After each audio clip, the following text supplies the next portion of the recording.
Hello, ladies and gentlemen. How are we today? Gotta go get a drink. Be right back.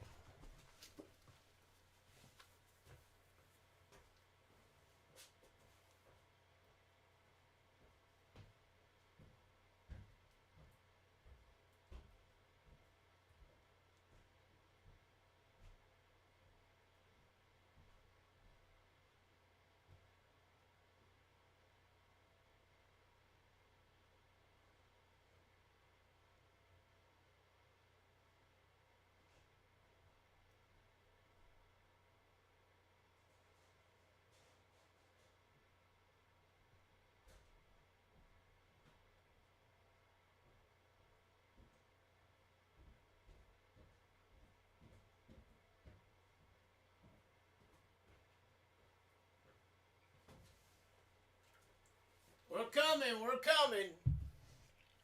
Hold on, ladies and gentlemen. We had to get some things. Here. Hold on now. Hold on. Hold the damn horses. We are here, ladies and gentlemen. Oh, we don't need this. We're actually using that to make a video. We ain't making videos right now. We're making some realities. We are making some things happen.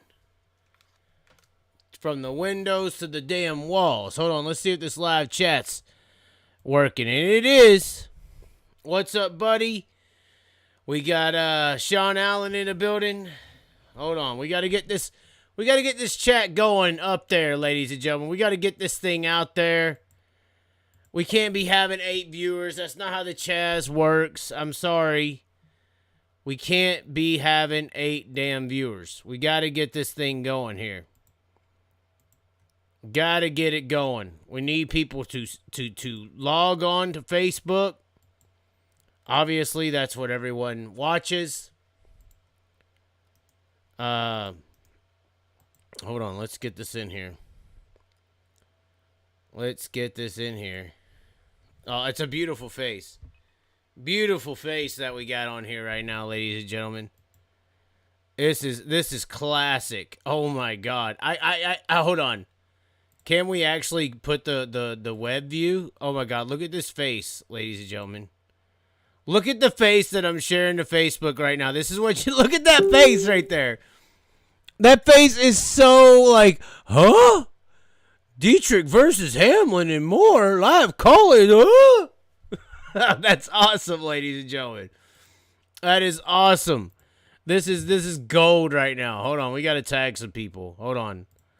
We'll say we're at Williams Grove. You know, why not? You know, people hate me. They want me to die. That's what I've been hearing, ladies and gentlemen. They want the Chaz to literally cease to desist, and especially the Bubba Wallace people. Oh my God, they can't handle it. They are deranged, ladies and gentlemen, extremely deranged. They have big mental issues. Hold on, ladies and gentlemen. Let's see, Spike Fast Racing. Okay, so should we get into the situation? Should we get into the situation? Travis Johnson. Yeah, there's my boy. Oh, boy, Chaz, what's up? Dustin Miller. Now, hold on. We took a break to start this damn thing because I had to get me my vapor. You know, I was doing the dippers there for a minute. Hold on. Is this straight whiskey? It don't sound like it's straight whiskey. Hold on. We can fix that shit today, boy. Hey, this is an 18 and older crowd right now. Hey, it's 10 o'clock Central. It's 11 o'clock Eastern on a damn Thursday. You might be watching football, but you're at least watching my ass get a little drunk today. Hey, Diet Coke. We're keeping it low on the cows, you know. Aspartame these nuts. Oh, snappers. Oh, boy, that's going to burn. Anyways, ladies and gentlemen, get Dietrich boys in here. Oh, Spike Fast said he was going to whoop Dietrich's ass. That's what Spike Fast said. We had Spike Fast Racing call in our last live here on YouTube. And he apparently is going to whoop Danny Dietrich's ass. I don't know how that's occurred, really. Or who he actually is. He actually is a sponsor of the show, so although he's a late model guy, you know, he's a late model guy. Dustin Miller says celebrity death match between Danny and Denny. This is hilarious. Danny and Denny. That's just gold. Apparently, they're still racing on the West Coast right now for the Trophy Cup. I'm over here tagging like you should be, sharing and tagging people in this chat. This is YouTube. This ain't Facebook. Facebook's for fucking amateurs. I leveled up.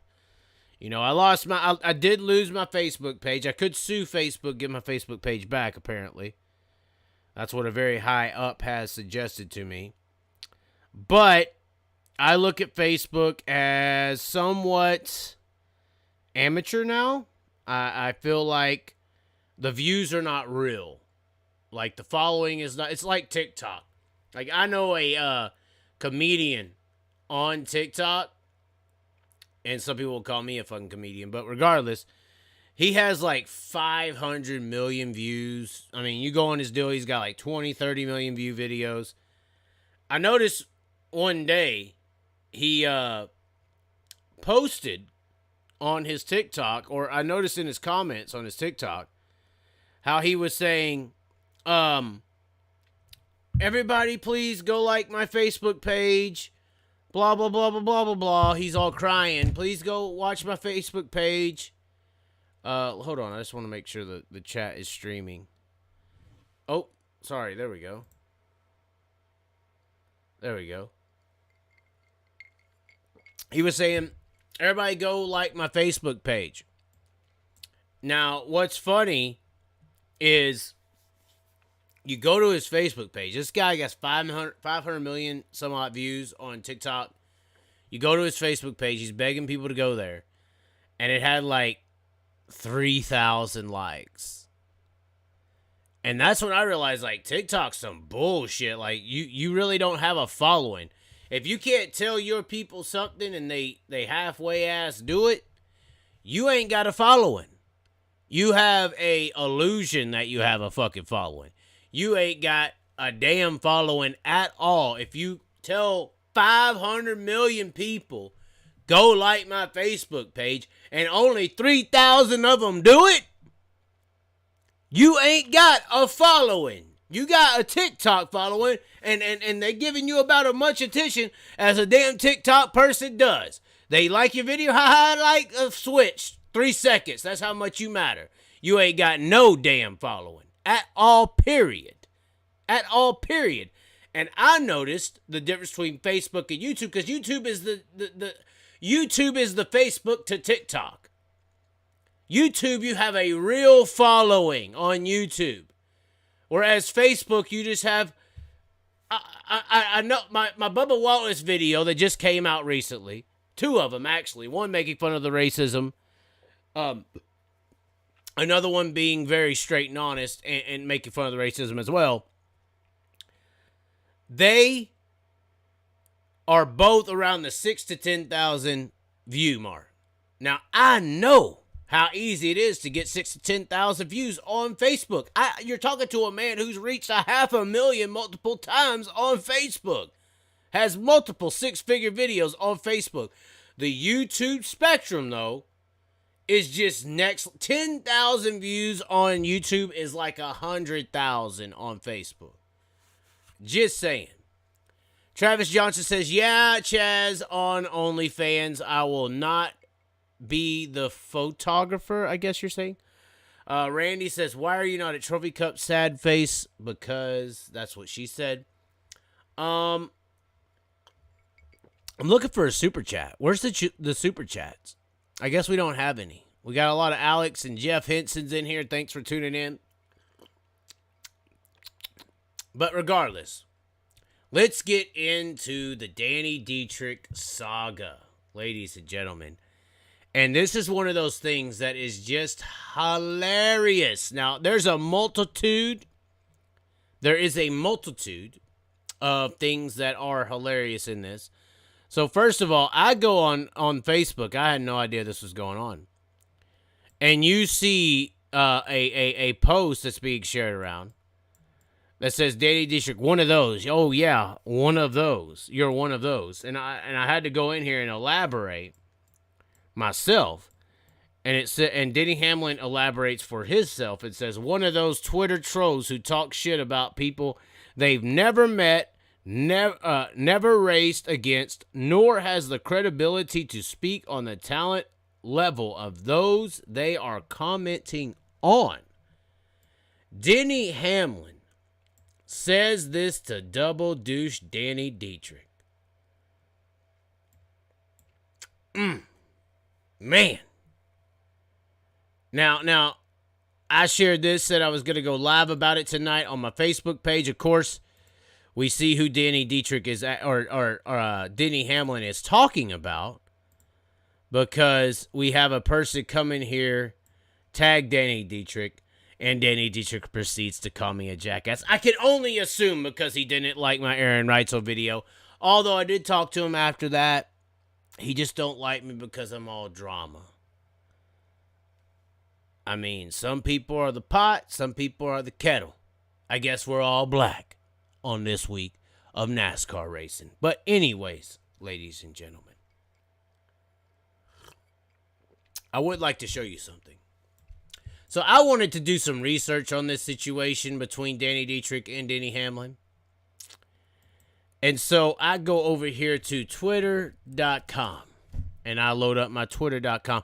Now, obviously on Twitter, people are not afraid. They're not scared of anything, especially Danny Dietrich. He's battling Denny Hamlin. He can't be afraid of anyone. There's no way he has anyone blocked. So I go to Danny Dietrich. We click his name here.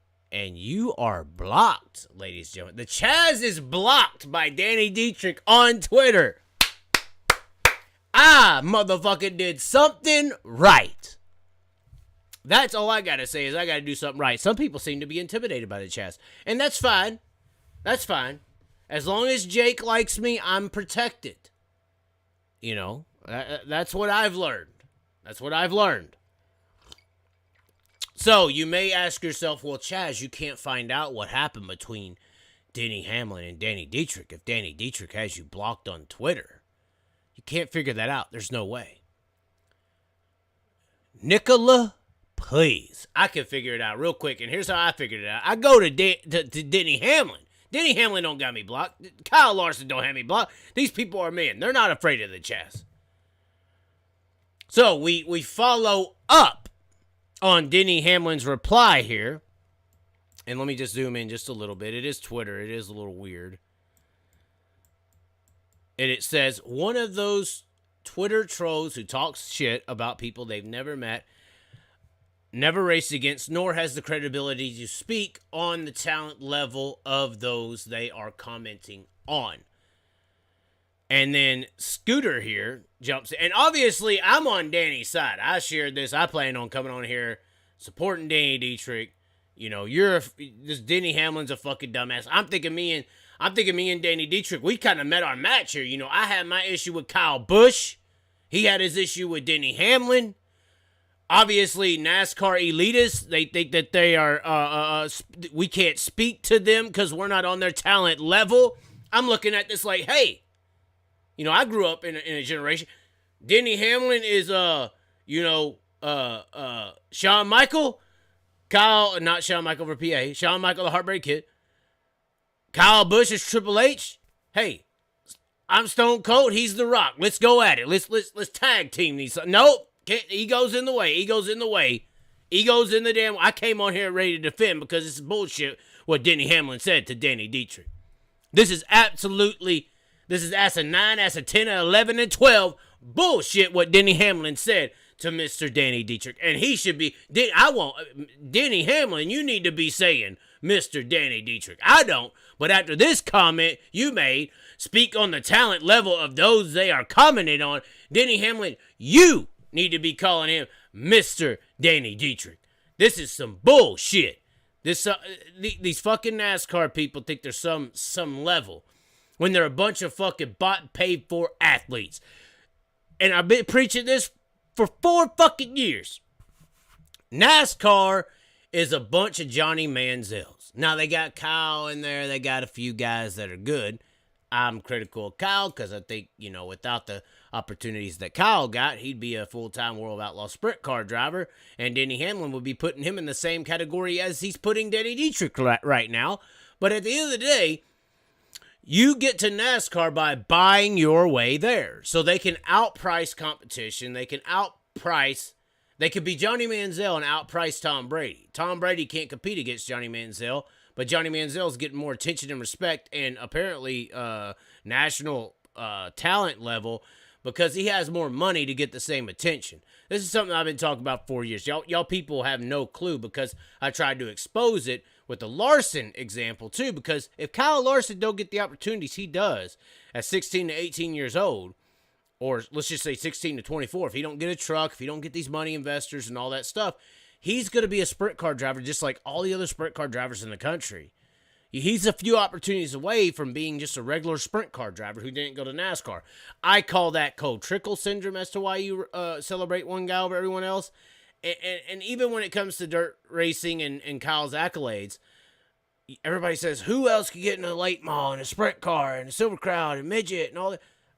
In a cup car, who else gets to do that? You're comparing him to no one. It's opportunity based. But anyway, Scooter says, hey, Denny, you and Bubba can buckle you. Oh, God, this is the problem with dirt track racing people.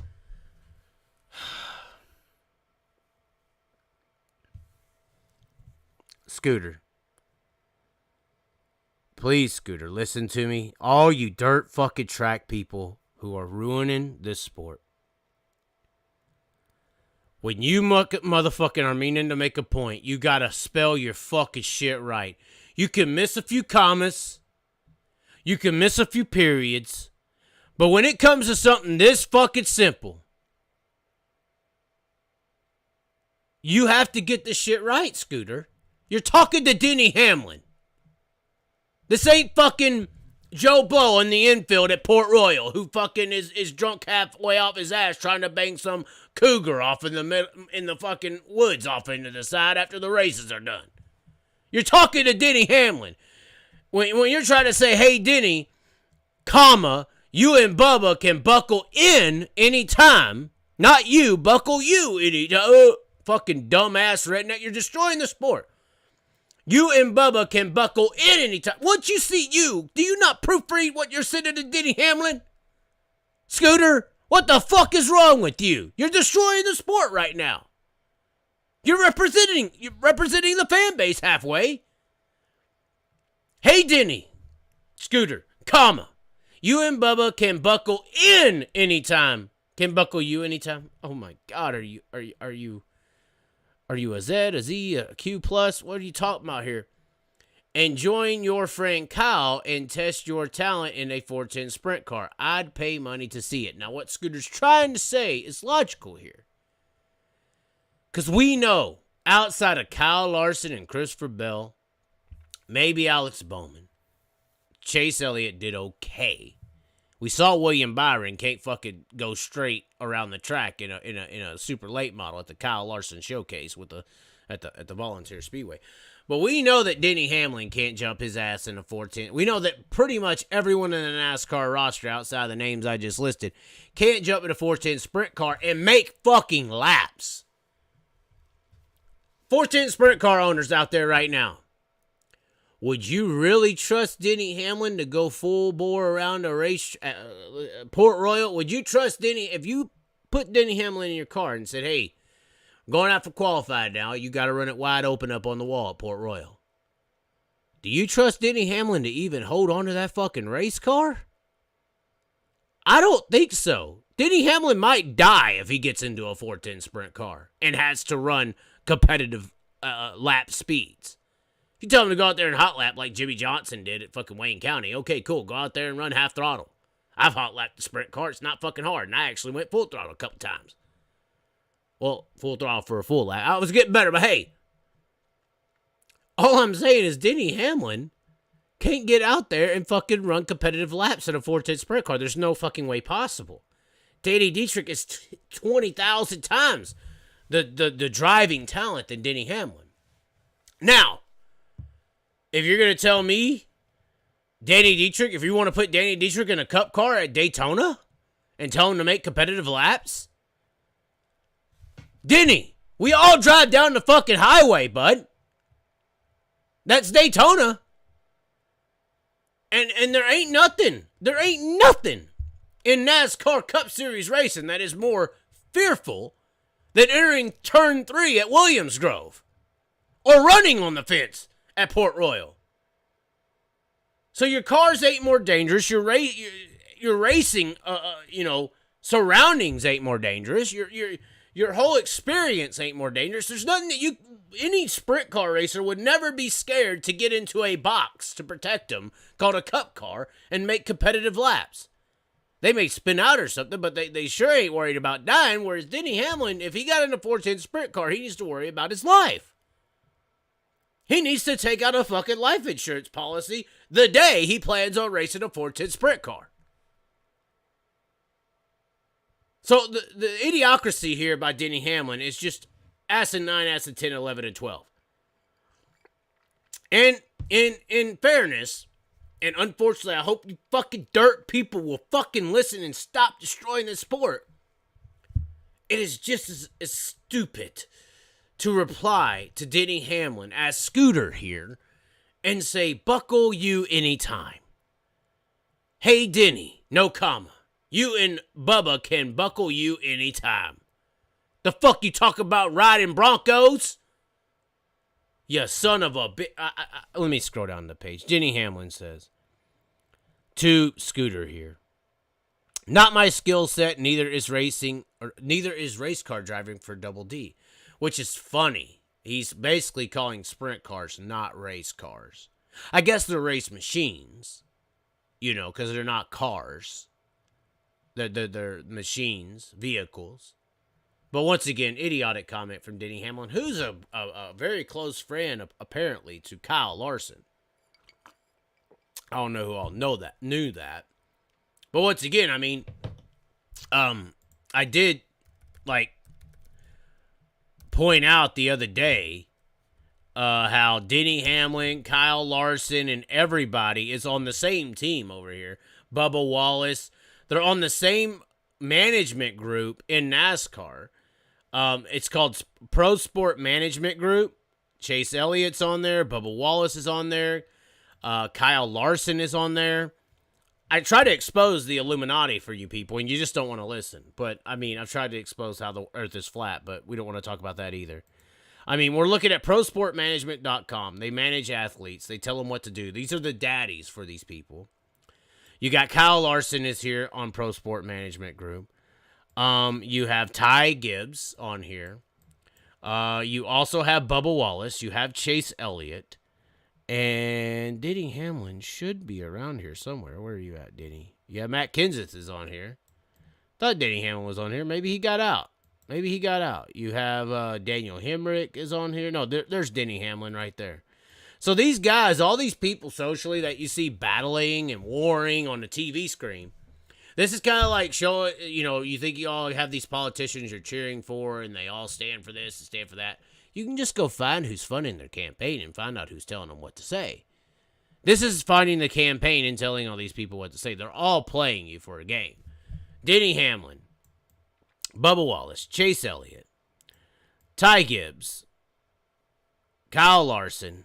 I mean, name them all off. They're all right here. William Byron. I mean, these Sam Mayer, Zane Smith. I mean, these are all people in the same clique here. This is their daddies here. Brett Moffitt, Daniel Hemrick. But, the main players here, Elliott, Bubba Wallace, Denny Hamlin, Kyle Larson, William Byron, Ty Gibbs. These are the main players here. They're playing you for a fool. Regardless, let's get back to the game. Not my skill set. Kyle Vaughn said, Denny, you're my favorite NASCAR driver, but I would suggest maybe brushing up on World Outlaws, All-Stars, and local PA racing before you say that. Kyle Vaughn, thank you for using, commas and shit. Denny Hamlin said, I'm not doubting any dirt driver's talent. I don't have the credentials to say that anyone sucks in that series. Let's see here. Yet you said DD can't drive. Brandon Barber said National Open, multiple track, trying to credit. Now, what I did think was funny, this Sammy guy, he deleted another comment where he talked shit on dirt racers and said that this Danny Dietrich guy is still stuck in sprint cars and people just lit him the fuck up. And it looks like he... nope. Yeah, he did delete his comment. All things we've never heard of and don't care about. Basically, he's referring to the National Open. But these are the NASCAR fan mentalities and supporters that basically view sprint car racing as AAA. I've been trying to tell you all that. I know a lot of people in PA, they get, their head fucking just blown up because there's a lot of local racing fans in the dirt racing scene there. And a guy like Danny Dietrich can feel like he's important. But what I'm trying to tell you people is everyone in the regular world, you're fucking nobody. That's Danny Dietrich. That's Donnie Schatz. That's the biggest names in sprint car racing or dirt racing, period. Jonathan Davenport. You're fucking nobodies, okay? Most people out there in the regular world have never even heard of a sprint car. You go up and talk to regular people in the real world about what a sprint car is, and they think it's a Miata. You talk to them about late models, they think you're talking like a 67 Nova. Yeah, late model, like muscle car, right? So this is like a hopefully a reality check for these people who actually think they're fucking somebody. You're a fucking nobody. Literally. I have more clout than you from being on big screens at Bristol. At least the people in the real world have heard of me because of my music. You're a guy who races a car that no one's ever fucking heard of. I would like to change that. I've been sitting here for 4 years trying to help you understand why people don't fucking know you. But you don't care about that because of buddies, friends, relationship, cliques, all this other bullshit. It's ridiculous. Some guy said, I can't believe DD hasn't replied. Some guy said, Danny Dietrich is probably busy doing maintenance on his car for this weekend, something the NASCAR helmet bag carriers know nothing about. Very good. Very good comment. Somebody compared or tried to say that Denny Hamlin is a better form of Tony Stewart here. Man, just a bunch of idiocracy. This Sammy guy had some other comments, though. I came here to watch them and read them. He has deleted them. He has deleted them. Let's go to live chat because I want to get some reactions from the people who are here. I know we got some people on here that have been tuning in. I'm a big NASCAR. Jamie says, I'm a big NASCAR fan, but I know that sprint cars and some other dirt cars are way tougher to drive than the current Cup cars. They're not only way tougher to drive than the current Cup cars. You have to understand the competition element, Jamie. NASCAR Cup Series drivers have had anywhere from $15 to $25 million, either of their own money or of a corporate interest money, invested into them to even be capable of being a Cup Series driver. There is no such thing in the racing world as tryouts.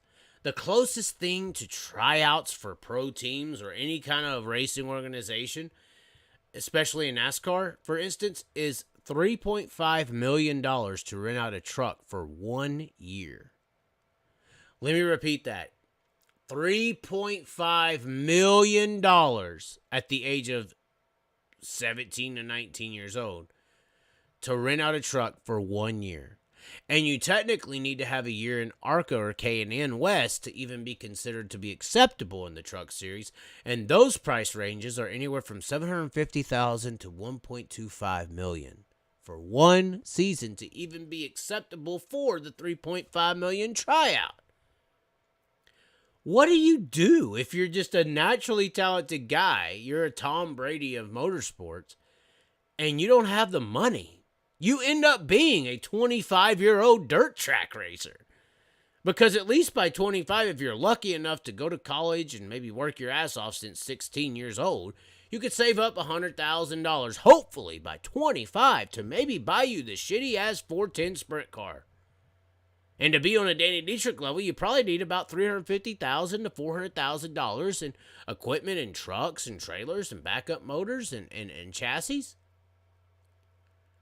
So, I mean, there's just the racing world economics and the racing world talent and competition just don't align. All these other sports have fair and equal tryouts and shit. There's no fucking such thing.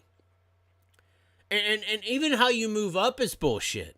You know, in the college ranks of football, if you go in there and you throw 400 yards and 500 touchdowns, you get drafted.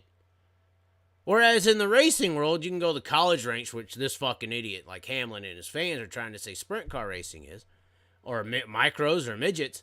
You can go up in there and win like every race, and another guy can win like 2 races. The guy who has 2 races but $3.5 million for a truck is going to get drafted into the truck series. And if the guy who won all the races don't have any money, he's not going to get drafted at all. Period. He's going to be left behind because he doesn't have the money. That's just what happens. And that's why I like real racers being respected. You know, we got an issue with local racers and talents being viewed as like fucking flag football players when really, I would argue that a local IMCA modified field is tougher to compete in than a fucking NASCAR Cup Series level because there's only like 8 to 15 cars that are even funded well enough to compete for a win. Kyle Larson was the greatest example of that, guys. He raced in the 42 car for Chip Ganassi for 6 years and won 6 times. He got in a Hendrick car one fucking year, won 12. Who kept him from winning those 6 years? Was it his driving ability or was it the car? So if you could buy a better ride, you're going to have a competitive advantage over your competition. Therefore, your finishing position is based on your quality of vehicle. Like I said in my Bubba video, you know, Bubba needs the car to make up for his talent because he can't make up for the car. For 6 years, Kyle Larson was having to make up for the car, could barely win 6 races. He got into one vehicle that was decent and won fucking 12 or whatever it was and the championship. It's so sad. The perception of motorsports and local racing and national racing. NASCAR's not the NFL. They're a rich fucking country club. Racing is more comparable to golf, where rich people can go sign up for a club and there's a certain amount of money that you have to even be accepted into the club to even compete against the people within the club. And if you don't have that money to compete in that club, you can't get in and compete against them. So, let's take a hit, Chaz. I don't smoke weed, but I do have a vapor on me right now. A little disposable. But I am open to some phone calls. And hey, I'm going to put my actual phone number out. I'm going to verbally say it. And actually, the first person to super chat, I'm going to answer their phone call. Jeff Henson, it's fine if you smoke weed. If I had some weed on me, I might hit it myself. But I don't do it. I don't do it regularly. I haven't bought weed in like 20 years. First person in the super chat's going to get the phone call in. But anyway, I want some phone calls. I want to talk to people. I want to have conversations. Our podcast was released today. Jeff Henson. Oh, shit. Is this Dateline NBC? What the fuck? But anyway, we did have our podcast drop on Built 2 Media. It has already been out. It's called The Greatest Podcast on Dirt. Search YouTube for it. It's a great podcast, though, if you want to listen to it on the Built 2 Media. It's a really good one. Let me see if I can find it here real quick before we get into these phone calls. Apparently, Danny Dietrich might call in. We might get a call in from Danny Dietrich. But we will see what happened. Or what happens. Sorry about that. I'm getting a little too drunk right now. But there's the podcast. Look at that beautiful picture they got of the Chaz. Built 2 Media Podcast, Dallas, Texas, Chaz Thompson, Liquid Nitro, Kick-Ass Beef Jerky. Built 2 Media, episode 69. You fuck me, I fuck you. Hey. That guy's pretty right there, boy. I'm telling you, lizard people are real. Look at his ass. But anyway, it's a really good one. I've already had a bunch of people reach out to me and want to say some things. Thomas said, amen to money. It was actually restricted. Amen to money because, yes, every car that wins from any stock to the Cup boys drive the best shit in that division. I'm guessing shit is what caused that to kick off. All right, ready for some comments, ready for people to call in. I want to hear what people have to say. We're going to limit the comments or the calls to 5 minutes or less. If you get boring, I'm going to hang up on you. This is going to be fast-hitting action, all right? I ain't got time for people who want to fuck around and just lollygag. Now, Danny Dietrich or somebody wants to call in, then we will stay a little bit longer for him to tell me that I'm a jackass and fuck him or whatever. But anyways, the number is, and I will block you and report you to the FBI if you spam me. 214-476-1505. We are waiting for the damn phone call to ring. We got the phone up. 214-475. I can't believe I'm doing this. It's awesome, though. 214-475-1505. Wait. 476. That's it. Sorry. The damn Maker's Mark's getting to me. 214-476-1505. We are looking for our first caller here on the Chaz today. Live call-ins. Danny Dietrich, Denny Hamlin, whatever you want to talk about. Bubba Wallace. We could talk about Bubba Wallace. I'm a poster boy for Bubba Wallace chats right now. 214-476-1505.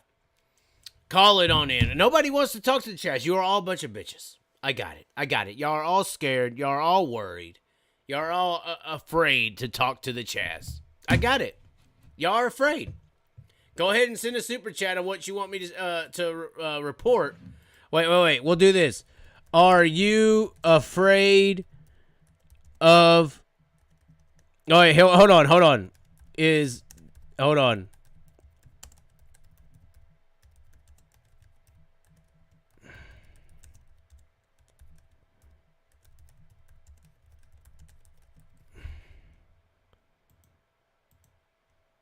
We're going to put a poll up. Here's the question. Is Danny Dietrich afraid to debate the Chaz? We have a poll running right now. There will be results. If you submit, it is on a timer. We only have 1 minute is on the poll. It is being voted on right now. We have a live poll voting. Yes or no, is Danny Dietrich afraid to debate the Chaz? Apparently so. We put the number out. I've already texted Ron Rutherford. He's scared to tell him I want some. Scared to... I don't even know what we would debate about, personally. I just put that in there. I thought it was funny. A live poll. The poll ends in 2 minutes. Once again, 214-476-1505 to call the Chaz in today. Right now, live. I'm not scared of your ass. Where you at, super chatters? We have the poll going. It is lasting for 2 more minutes, actually, it says.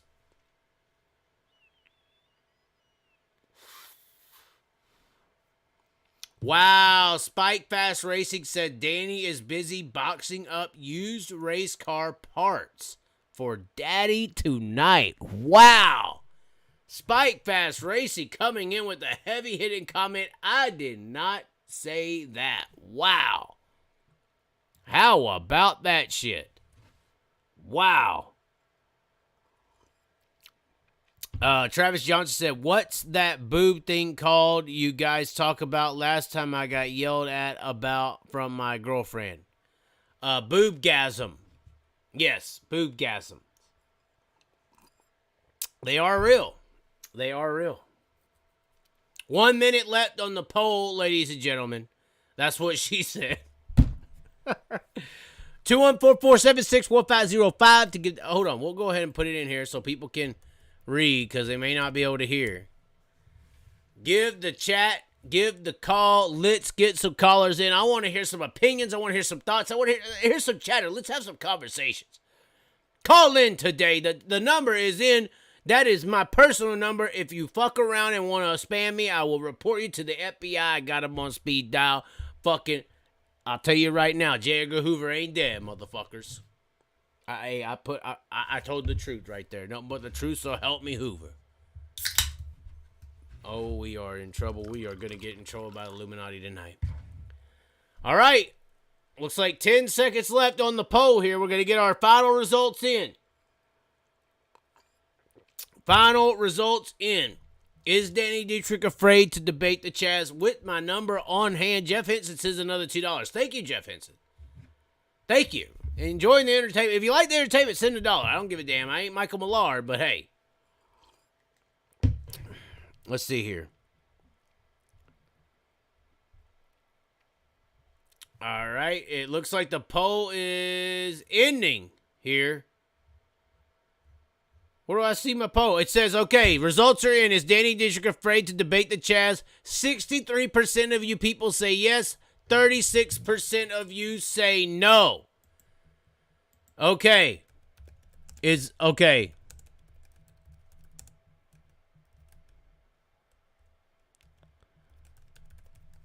All right, let's see if this is a good question. Next poll while we wait on our first caller. Number is posted. We are waiting. The lines are open, ladies and gentlemen. The next question into the community today. Is Bubba Wallace racist? Yes or no? Now, a lot of people would like to debate and say, if you are black, you can't be racist. I don't think, when I grew up, I've had this debate recently. I've had this debate with youngins, Gen Zs. Because we are all, if you were born, I know a lot of people like these damn millennials. If you were born between the years of 1984 and 1994, you are defined as a millennial. Now there's Gen Z and other gens after that, but when you want to sit there and say, fuck these damn millennials, you might be talking about yourself, bro. 84 to 94. Basically, the people who saw the internet be created. Now, when I talk to these newer people about racism, when I grew up, racism to me, the definition of racism to me, if you treat somebody unfairly or different or for or against, you could privilege or ignore or push down or be prejudiced. You could.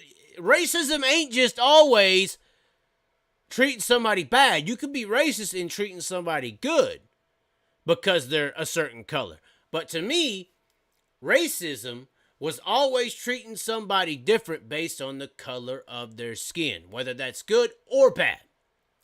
Now, according to new younger people, racism is called and defined a socio-economic fucking complex. Now, what we're talking about in a weird way is the same thing. We got 5 minutes left on the poll here. 5 minutes left on the poll. That's what she said. Tip your dollars. Thank you for the chat there by Spike Fast Racing. Another super chat. Kyle Larson is Rico's half brother. Prove me wrong. I'm going to say height proves you wrong. But anyways, ladies and gentlemen, the socioeconomic complex described by the younger people is basically the same damn thing. The first baby step is treating somebody differently based on the color of their skin. The socioeconomic complex is years in advance from that baby step. Because what they would say is black people are economically, separated from white communities and all that based on the original mistreatment that has led to the socioeconomic complex of, depressions and lack of opportunities based on that mistreatment for years. So it is technically the same thing, but I think we have to recognize, like I said in my Kyle Larson Bubba Wallace video, some people are being treated privileged and unprivileged, not in history, not 60 years ago, but in today's world.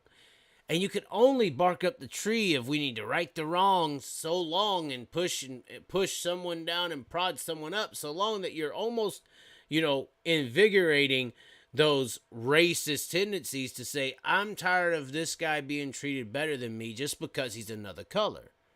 And I think that's slowly developing in the back markers of society today, is that a lot of people are getting fed up. I think it might be smartly planned out, personally. A lot of people are seeing everyone but the white male getting treated a certain way. And I think that, personally, is a trick to me. I see that as a trick because when you look throughout human history, if you ever wanted to fucking cause a big-ass ruckus, there's one type of guy that you just have to piss off and he might blow the whole fucking world up, and that's called the white male. So if you could piss that sumbitch off, psychologically, he'll do some crazy-ass Jeffrey Dahmer, Hitler, fuck crazy shit. So if you look at how we're technically being treated in today's society, it's all about everyone but the white male, and it's unfair, I think. And you had a glimpse of that on how things are being, people are being treated today. It's all about pushing the white male. We're the evil ones. We're the evil people. We're the things that's going to destroy the world. We're the problem with history. We're the problem with this. We're the problem with that. And it's only so long that we're going to keep on getting hit before we want to, rise up. And that's what I'm afraid of, that the real elites are kind of playing the game of doing right now. They're kind of playing the game. If you notice, the last 30 years of history has been all about pissing the white guy off. It's all about making him mad. It's all about kicking him into the fucking corner. That's what I think. Chaz, you have too much uric acid in your body as to why you have gout. Fuck you. Jeff Henson says, oh, wait, it looks like the poll is going to end in 1 minute. Is Bubba Wallace racist? We are still waiting for our first caller. 214-475-1505. It looked like we may have had a missed call. Hold on. We did have a missed call. Hold on. We're calling somebody back. Somebody called 3 times from Florida. Oh, God. This could be horrible. This could be really bad, ladies and gentlemen. Oh, God. Florida. What do you have for me? Hello. Is this DeSantis? Yes. Okay, so the poll has closed. It says that 85% of people believe that Bubba Wallace is racist. Who is this we have calling in right now? This is Jonathan. Jonathan what? Jonathan Myers. Okay. Are you watching right now on the stream? Yes, sir. What would you like to talk about? I'm going to try to keep it under 5 minutes. Go ahead and continue. I do not believe that Bubba Wallace is a racist. Okay. However, I do believe that due to his race, that he has been given his ride.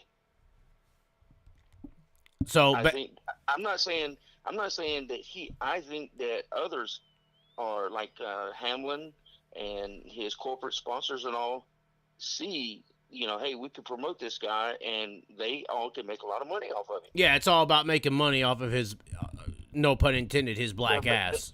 They're basically pimping him out, so to speak.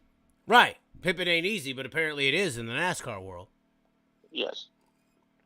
So you think that Bubba is being taken advantage of, basically, for monetary purposes? Yes. I think you have like a Denny Hamlin, he's my buddy, and they're all in his corner. Deep down, I think they just see dollar signs. That was the point I made in 2020. I said in 2020 when Larson said the N-word and then Bubba had the Black Lives Matter deal happen, I was saying then, I was like, this comes off as planned to me. How do you have in an election year of Trump right-wing and Biden left-wing, you have one guy say the N-word, let's just say for maybe the right wing is the group of people that might say the N-word. I think that's pretty solid.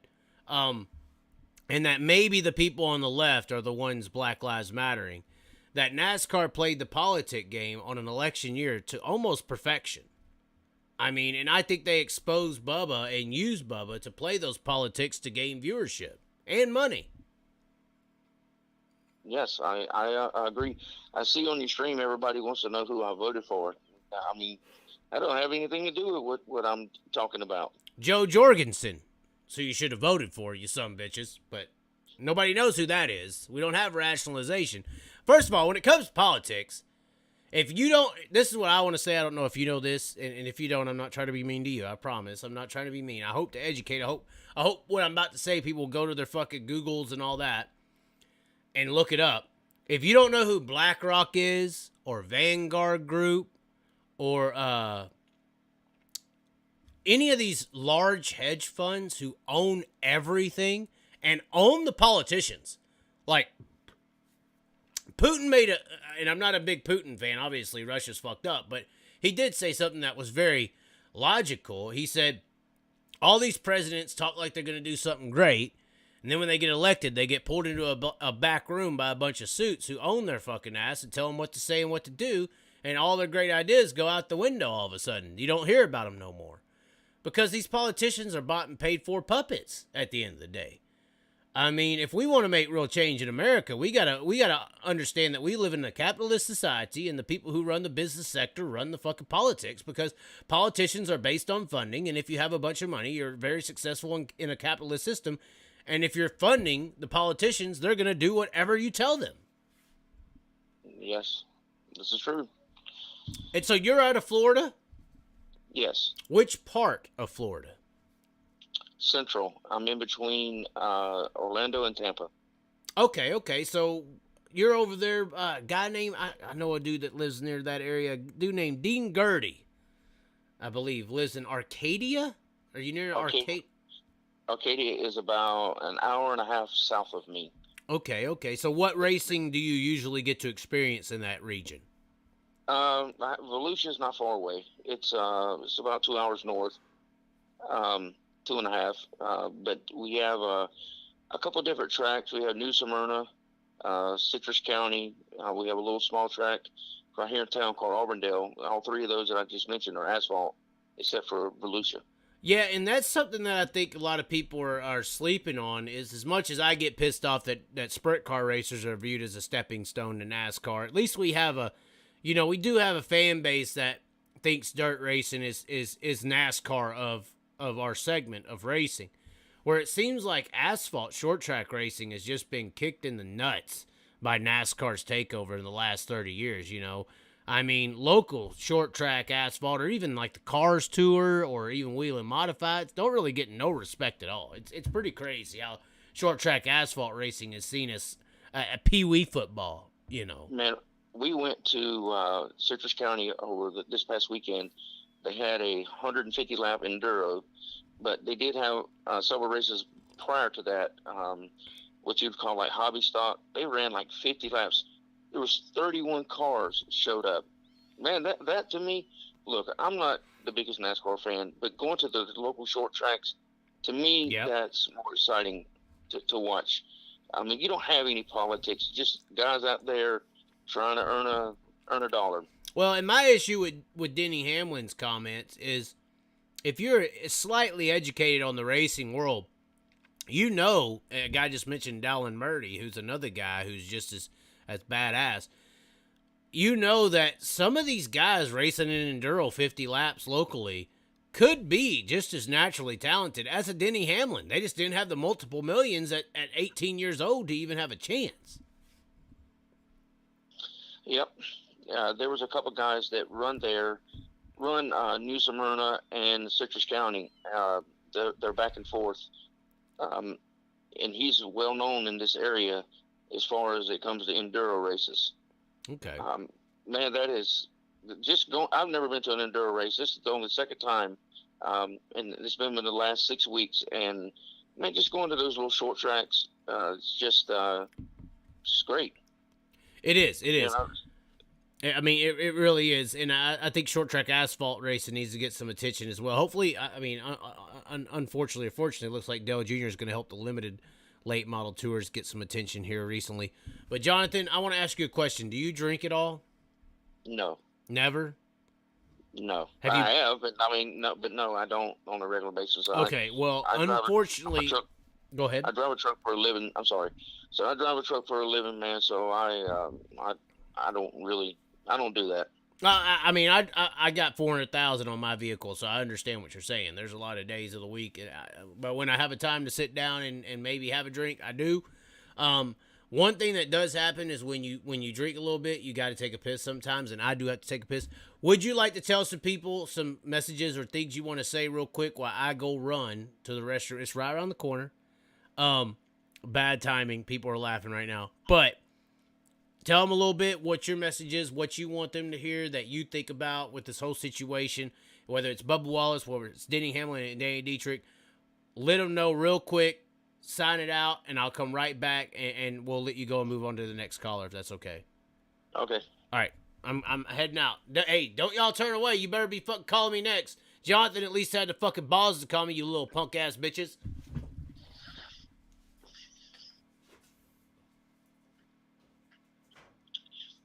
I want to say that I think Denny Hamlin should stay out of short track racing. This is a close to probably being a billionaire that has no reason to be saying anything about short track racing. I like Danny Dietrich, met him several times. He's a great guy. That was his opinion on Twitter. And Denny Hamlin shouldn't have chimed in. Oh, you're one of those guys. Well, to me, short track racing, dirt track racing, sprint car racing is where it's at. I would much rather go to one of those any day than I would a NASCAR race. It's just my opinion. I don't know if anybody else has those, but you're entitled to it. Hey, I heard everything you just said. Like I said, I was right around the corner. And that's really that's what I think Denny should hear. And I think a lot more people, you know what? I think NASCAR lives on an illusion. If for 1 second the regular people could realize that NASCAR is not like a bunch of Tom Brady's, there are a lot of Johnny Manziels or Tim Tebow's. I mean, you can't teach talent. It's just like throwing a football, man. Tim Tebow wanted to throw a football better than Tom Brady. He practiced all day long, but Tom Brady can come out there half drunk and throw the football better than Tim Tebow ever imagined. Well, racing talent is natural. I don't like the fact that NASCAR, like I've heard, and you've seen it, they want everything to be even. I mean, come on, man. I'm not being a chauvinist pig here, but like Hale Deegan, she's a top 20 driver, or 20th place driver in the truck series, and somehow she gets a one-off in a Xfinity race. Absolutely bullshit. And So I thought Hale drivers. Deegan, not to cut you off, we can continue the conversation. I thought Hale Deegan was going to do a lot better than she did, because I honestly, I had beef with her. Her boyfriend tried to fight me a couple years ago at Shootout when he was trying to hook up with some other, I call it honey dicking, when a guy's trying to hook up with a girl with a bunch of money or her last name. He was trying to do that with somebody else. I'm not going to name her. But I thought she was going to be way better than she is. And there's only so many times that you're in the Cup or the Truck Series. There's only so many times you're going to tell me that she got caught up in a wreck. There's only so many times that's an excuse. And I've heard that excuse on Hale Deegan, like, every week. It's always somebody run her dirty or somebody ran her over. And it's like, no, dude, you just suck. Something ain't working. You just ain't meant to be. Maybe I think somebody like Hale Deegan could do better on a short track late model or sprint car scene. Maybe asphalt ovals really ain't really her skill set. Maybe she likes to throw a car sideways. She is from the off-road truck stuff. But what you're talking about is exactly what I'm saying, is people are getting moved up based on, money or connections or last names more so than merit. They're not scoring more touchdowns than the other guy, but they're getting drafted to the next level. In the apparent next level. I don't think there is next levels, but you know what I'm saying. I'm not as versed in the racing world as you, but I never heard of Ty Gibbs running a late model race or or whatever. I mean, obviously his grandfather has a lot of money, and I'm not saying he doesn't have talent. Well, and his dad runs Toyota Racing Development. Yeah. So, I mean, these guys are getting handed, these big rides, and they're not having to work and claw their way up. I mean, like Jeremy Clements. I remember Jeremy Clements running dirt late models in Cherokee Speedway in South Carolina. Yep. And these guys have to work and claw to get to where they're at. They've never had anything handed to them like the upper echelon of NASCAR. And let me say this with the Bubba Wallace Kyle Larson incident. I'll say this: the only reason I would justify, and I don't know if you saw the Kyle Petty analysis of what Bubba Wallace should deserve. And he basically said he should be suspended for the rest of the year because he got out of the car, he intentionally wrecked the vehicle, he fought Kyle Larson, he pushed an official. He was saying there's enough violations to be suspended every race. The only reason I would stand up for Bubba and say he's only deserving one race is because Ty Gibbs, if some people remember correctly, a couple weeks ago, spun a driver out intentionally, it looks like, turned into him just like Larson, on pit road, and spun a driver on pit road with pit crew members there. You know, at least when you spin a driver on a track, he's strapped into a race car. He's in a seat that's built to wreck. He's in a car that's built to wreck. He's got a helmet on that's built to wreck. I had a sprint car driver tell me one time, I was like, you ain't worried about flipping off into the woods over here? He's like, hey, I bought this suit, I bought the seat, I bought this car. I'm ready. I'm in a car that's designed to wreck. Whereas Ty Gibbs wrecked a guy, intentionally spun a guy on pit road with pit crew members that are not designed to take wrecks. If a Cup car or an Xfinity car or anything like this spins out and runs into a group of people changing tires, you could kill them. And NASCAR turned a blind eye to Ty Gibbs doing that a couple weeks ago. And that's the only reason I could justify only one race to Bubba, because they ignored Ty Gibbs. Now that's privilege. You could say that's why I think Bubba gets privilege because of his representation. NASCAR's trying to appease an ideology, but Ty Gibbs is getting a privilege because of his lineage, because of the traditional privilege-based type of ideology, because you're white and you're a relative of a generational wealth. Which Ty Gibbs is a beneficiary of generational wealth. He's a beneficiary of the Gibbs generational wealth. So, that's the only, you brought up Ty Gibbs, and that's the only reason I could say that one race to Bubba is justifiable, because if you're going to say he needed to be set out the rest of the year because of the dangerous acts he took place, and he did, what about Ty Gibbs a couple weeks ago when he almost killed some pit crew members? And that violation, that's spinning out a guy in front of some people who ain't in race cars, who could actually kill people who are standing there changing tires, that's way more dangerous, in my opinion, than spinning out Kyle Larson on a 1.5 mile an hour track at 180 miles an hour. At least he's in a car and he's strapped in and has a helmet that's designed to take that wreck, you know. Gregson did it at Road America. He turned Sage Karam. Yes. Probably calls 10 or 15 car pilot, but he right hooked him if I'm not mistaken. Yeah, he did. The only difference that people are making there is it was Road America, the speeds are down, versus Las Vegas, which we know Las Vegas is a fast racetrack. Right. But I was just saying, like, if we're talking about actual danger, Ty Gibbs spinning someone out on pit lane, where there's people exposed to being run over by race cars, is way more dangerous than spinning Kyle Larson off of turn 4 at Las Vegas. And if you're going to turn a blind eye to that, then what the fuck else will you turn a blind eye to? But all this stuff that keeps happening, to me, I think it just keeps turning people away from NASCAR. And if people love racing and they want to turn away from race car, go support your local track. Yeah. Yeah, start idolizing, making, I had a shirt that said, make dirt racers great again. You know, and if you think about historically, I've always broke this down, how when racing operated properly, NASCAR wasn't the NFL of racing. Local racing was a huge deal. You could have it to where a big-time local racer, when NASCAR or IndyCar came to town, a local sponsor or somebody would put them in a car to race the big leagues that came to town, and a lot of the local fans would show up to that race just to see their local guy go up against the big. That's how Dale Sr. got recognized. He was a local racer who got put in a car at Charlotte, and since he was a big name for winning local races, he got put into that car, and then local fans came out to watch their guy go up against the bigger names. That just don't happen anymore because the local racers ain't getting the fame and attention that they properly deserve. Well, I know you've had your differences with Larson, but I do like watching him come come with the World of Outlaws or what's the other one, Tezos? All-Stars. He also runs late models. Yes. I'd like to see him do that stuff, man. I do too. Here's my deal, though. Here's my deal.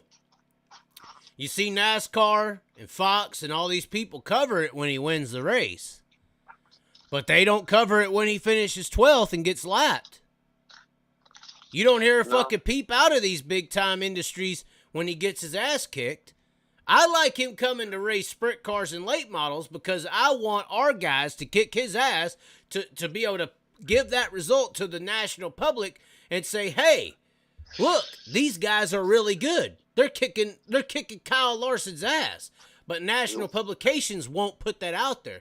They won't promote that because, in my opinion, the national publications, the NASCAR industry needs short track asphalt and dirt racing to be viewed as AAA racing. And they need to be viewed as NFL level talents because that's how they get NFL level and pro sponsorship and pro attention.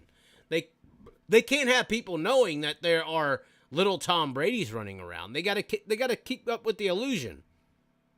Well, I think that NASCAR drivers like Hamlin and some of those guys thumb their nose at your local dirt tracks, and that's coming from a guy who actually started in a late model. Yeah, Hamlin. Yeah, I forgot where he came from, so to speak. Well, and they're some of the last ones that remaining. Guys like Hamlin, Harvick, Martin Truex Jr., even a guy like Kyle Larson had a lot of money put into his career. I mean, I don't want to put him in the same category as a Harvick or a Martin Truex Jr., even though they had a lot of money too. It's so hard to get away from the money and actually find raw talent in today's society. It's unreal. Yeah, it is. I mean, I will say Larson did mention last year when he won the All-Star race about how Brandon Overton kicked their ass at Eldora when he won both. Was it Dreams? Yes. Well, when Overton waxed his ass at Eldora, Larson has issues getting around Eldora in a late model. It's crazy. Yeah, he did mention that he was glad that Brandon Overton wasn't in the All-Star race because he had kicked his ass 3 or 4 days prior to that. Right, and I believe Larson's ran more late model races this year than any year, and he's only won once. He has issues in the late models. I think that's why he likes running them, because it gives him a challenge, you know. Yeah, he won a couple big races. I mean, he won the Prairie Dirt Classic last year. But I like for him to come down, like you said, and see the guys kick his ass. I mean, he had nothing for Overton at the Prairie Dirt Classic this year. I mean, he just got spanked. Well, and even some of the guys in the NASCAR side of things are saying how some of the dirt guys are making more money than them. There's a lot of NASCAR drivers that aren't making $1 million a year. And you see guys like Davenport and even some of the sprint car guys, they're a lot of late model guys are making more money than NASCAR drivers now. They probably make more than someone like Jeremy Clements. How in the world he stays in business is beyond me, but he's still trying to plug away. Well, I think when you get to that level, you somewhat become that politician who is bought and paid for by a sponsor or corporation, and you just do what they say. And they keep paying your bills. Yep. Well, man, listen, all it right. was a good talking to all you. Right. I got to get up. I know. I need to let you go a minute ago, but it was getting good. It was getting good. It was good talking to you, man. You have a good night. Thank you for calling in, Jonathan. All right, bye-bye. Bye. All right, so we got Jonathan off of the line here. Thanks for calling in, Florida. That is the only call. That is the only call. Once again, 214-476-1505. I'm putting my number out on the line. I'm going to add Jonathan to my contacts, ladies and gentlemen. I got this girl, that girl. I'm going to add Jonathan in with the ladies. I like Jonathan. Jonathan, Florida. Let's see here. FL, always. YouTube. Now I'll know him forever. Now, you motherfuckers are about to be left behind. I ain't gonna know who the hell you are here in a minute. If you don't call in. 214-476-1505. Call in. We got the live chat. We got the live calls. Hold on. Let me put it on vibrate. That's what she said, by the way. And let's get some people in here. We can talk any topic you want to talk. You want to say, fuck you, Chaz. You want to talk shit about Bubba Wallace. If Danny Dietrich is, nuts up, I would love to talk some stuff with Danny Dietrich. We've had our issues in the past. I think, honestly, a guy like Danny Dietrich, who has the balls to say what he thinks, is, and me as well, even though we have our differences, we have the potential to be a Stone Cold in the Rock here. Could you imagine the Chaz going after Kyle Busch and Danny Dietrich going after Denny Hamlin? Could you imagine the capabilities of that? We could destroy their fucking ass easily. It looks like we got a caller, and he's coming in from the land of Aaron Rodgers is too old and can't play football anymore, Wisconsin. It is Spike Fast Racing, and you did send a super chat, so we're answering the call today. We are not doing a 2-hour conversation like our last live. What do you have to say, Spike? Let's hear it. I've got the conspiracy theory of the decade. I've already heard the flat earth theory, bro. Book of Enoch. Think of this. How many of the NASCAR guys are out with concussions? Which 2. ones are they? Alex Bowman and Kurt Busch. And who's retiring this year? I believe Kurt Busch, right? And Kyle, right? Kyle who? Busch. No. He's running for Richard Childress next year. Oh, okay. But hold on. You said you're right though. 45 plus 48 divided by 24. Oh shit, it's 90. 45 times 48, which is Kurt Busch and Alex Bowman, divided by 24, which is Jeff Gordon, is 90. Which divided by 3 is 3. And 369, damn you fine. It's all about odds and evens. It's proof of the Matrix. We all know this. That's true. It is. Polygons are three-sided. Everything around us is polygons. Everything that is three-dimensional is based on polygon graphic development. So, three-sided things. 369. 3 is a prime number. Yes, exactly. Gematria. Dale, he was a 3. You're right. 3. He was a 3. He was the original blood sacrifice. I mean, I don't know how Days of Thunder got the wreck off a turn for at Daytona, right? But they did. So think of this. Brad Sweet, 45-minute interview, said that he's happy winning the World of Outlaw Championship, but he wants to do something else. He doesn't want to race forever. He wants to own a series. He wants to do something bigger and better.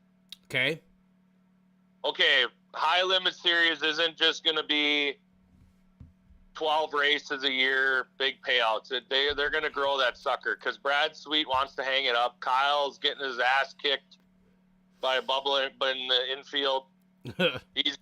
He's getting sick of that shit. Kyle Larson, he's looking for other venue of income, right? I mean, if that's what you hold on, you're now honestly, if Kyle invoked his inner Bruce Lee, I think he could take Bubba. Oh, well, right, but his hands are tied. He can't. Right, the corporation. And think about this. Alex Bowman, he's out with the head injury. He races open wheels. Kurt Busch, think of this. You got Kyle. Kyle Busch, his little boy's racing. He's getting into it too. Okay. Okay, High Limit isn't going to come in, just be 12 races a year, try to poach some guys during the midweek, piss off the Outlaws, nonsense like that. They're going to go big, and they're going to go way big. Okay. And they ain't going to just be the alternative to the Outlaws with scab guys from PA and Ohio or something. I think that the High Limit Series is the nuclear warhead to the World of Outlaws. Right. They and are built. They are designed. They are designed to blow the contract system up, but it is because of the World of Outlaws' arrogance that they're even able to do that.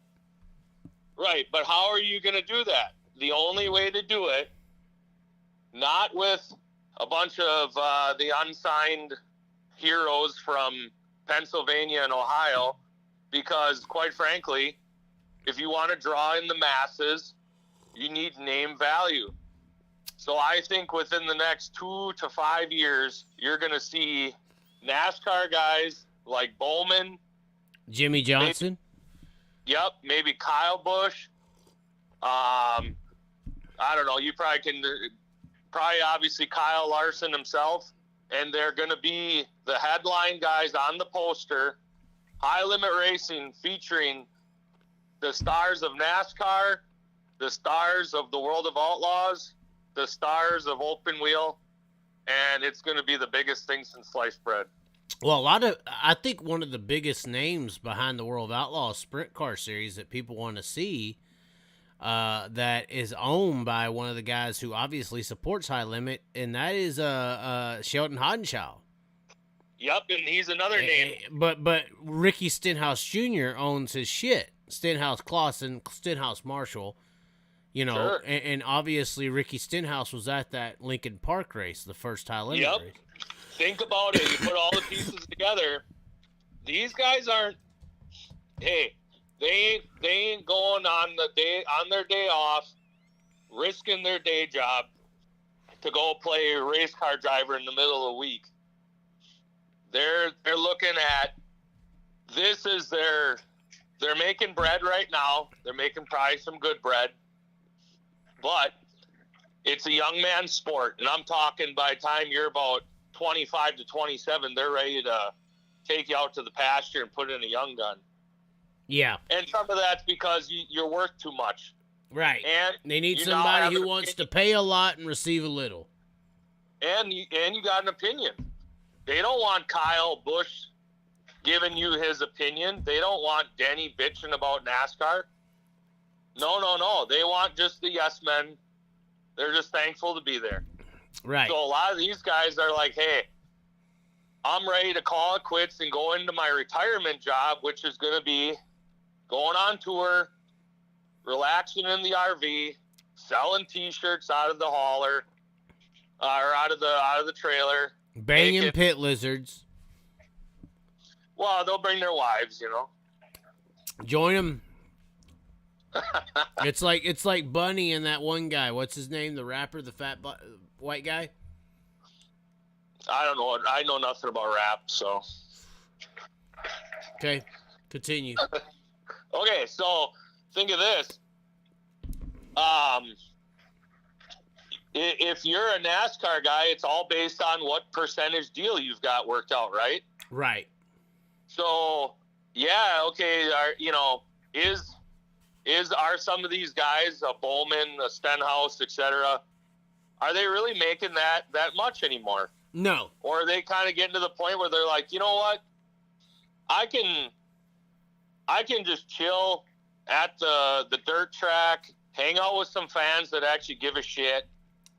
I don't have some corporate chick with a clipboard telling me when I got to go sign autographs, when I got to go do an interview, when I got to go kiss some sponsor's ass.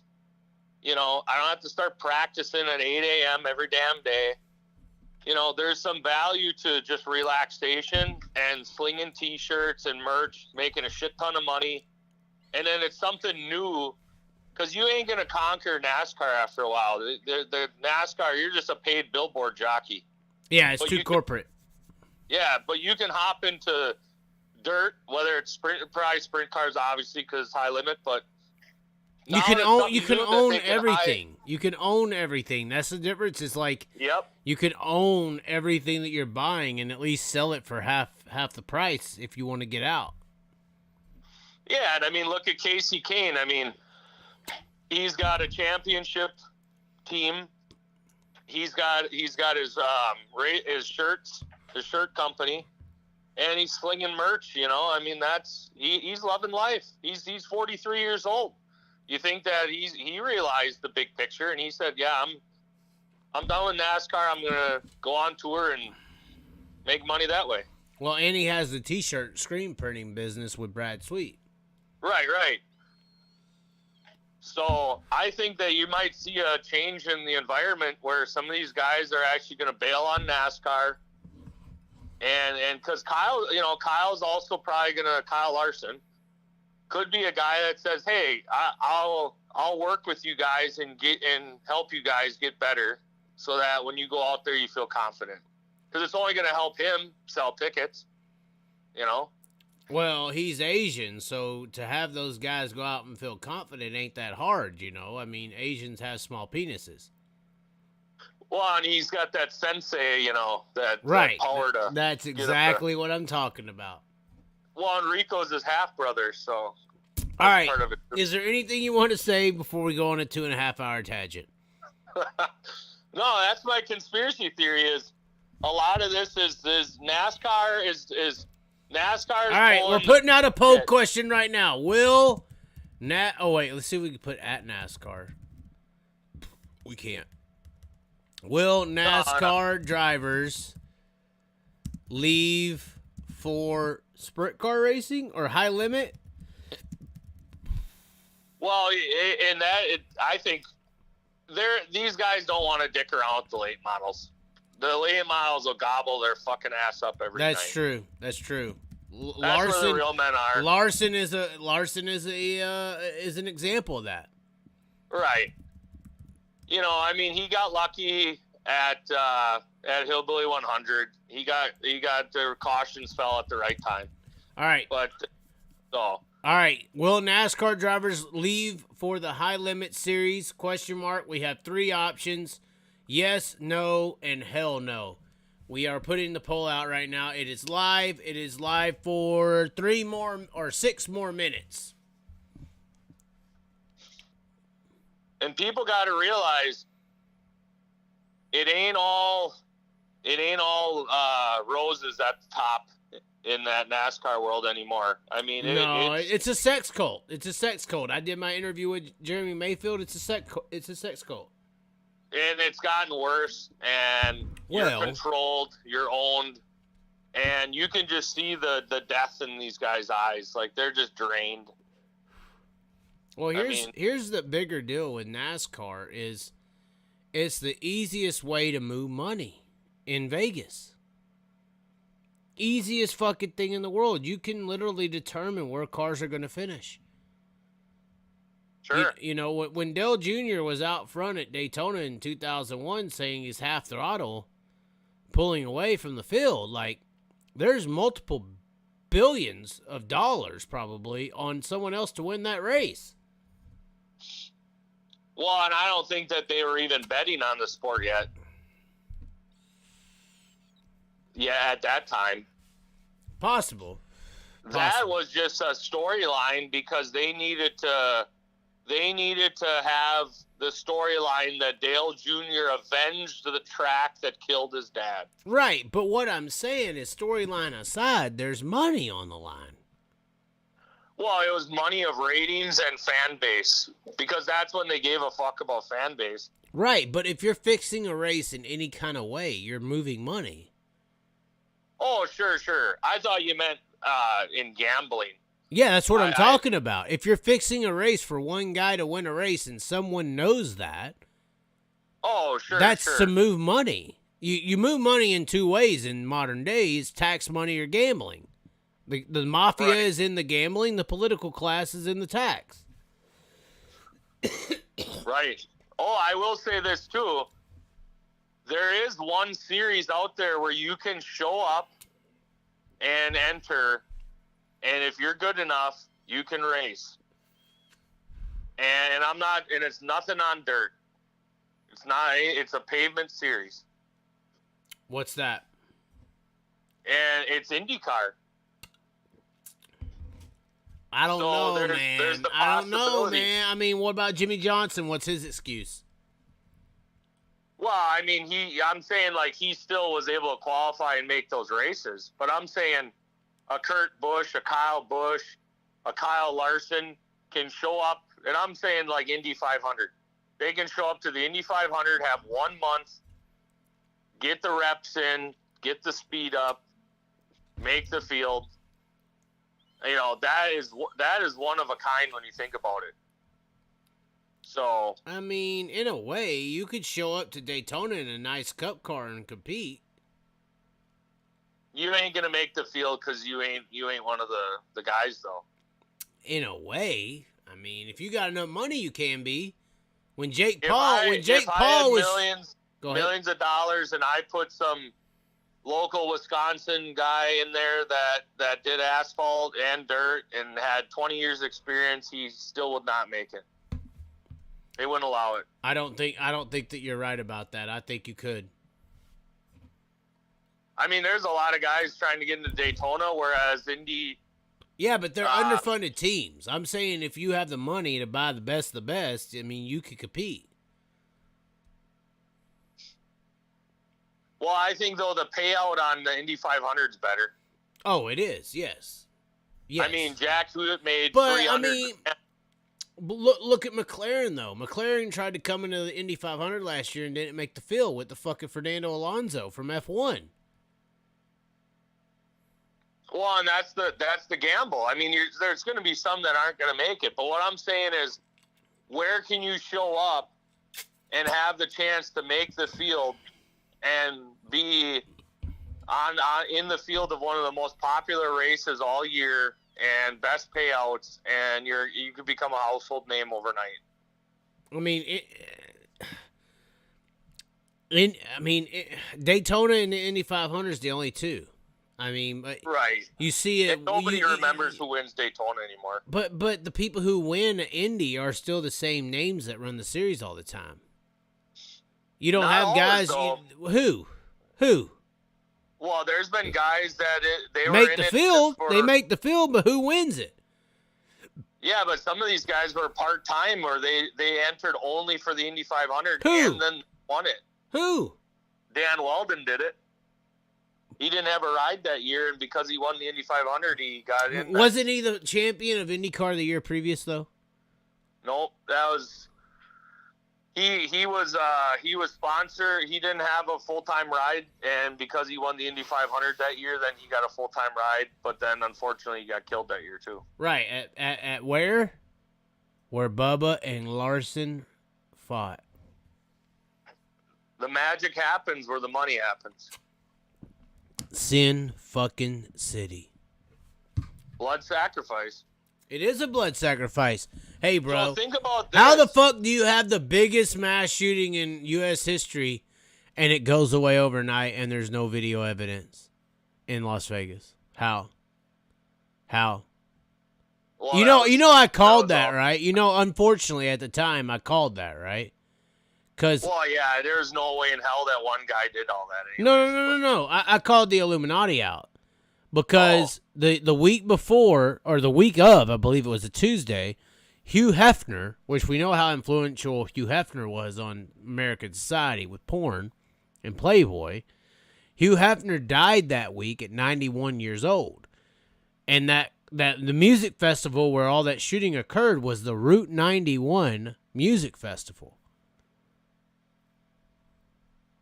Oh. And it was Jason Aldean heading it up, which Jason Aldean was pictured with Tyler Reddick and Kyle Larson as kids. And now Aldean is the sacrificial lamb. His wife is speaking against woke culture. Exactly. It's all a game. Think about this. It's all a game. Think about this. Do you think that the hope was Kyle would get absolutely maimed by this wreck. Unfortunately for the powers that be, Bell came through and blocked the direct hit. But the goal, I think, that Larson was going to get concussed, had to be stretchered out, because the hatred towards Bubba would have been through the roof. It didn't play out that way, so that's why they had to stage the slap fest. And Bell, at the end of the fucking day, whatever happened is what they wanted to happen. Right. Well, they had that. They wanted the result, but they probably wanted more hatred. They wanted where blood could be on the hands of Bubba. Christopher Bell fucked it up, and therefore Christopher Bell will never race in NASCAR again. Christopher Bell, I'll mark it down right now. Christopher Bell's winning the championship. Christopher Bell is done after this season. Christopher Bell is winning the championship. He fucked it up for the Illuminati. He's winning this weekend, and he's winning the championship because he's from Oklahoma, which Oklahoma, if you go research Garth Brooks and Freemasonry, Oklahoma is one of the main hubs for Freemasonry, which is one of the main locks to the key of Illuminati. And Christopher Bell has been Mr. Nice Guy, and always the Illuminati guys are always the good guys who persevere, like Rocky. Christopher Bell is winning the NASCAR championship for the Freemason Society. That's what's happening. Illuminati, he is the Illuminati puppet. Then what? Then Kyle Larson goes and destroys the World of Outlaw Sprint Car Series. And, life goes on and we all die. And here in about 10 years, we won't have motor vehicles anymore. And it's all over. Do you think Bell will retire? I think he's going to continue racing in the 20 car. Okay. Yes. Interesting. Hold on. We got to end this poll right now. We are ending the poll. Let's see the results. Well, NASCAR drivers leave for the High Limit Series. 36% say yes, Spike. 36% say no.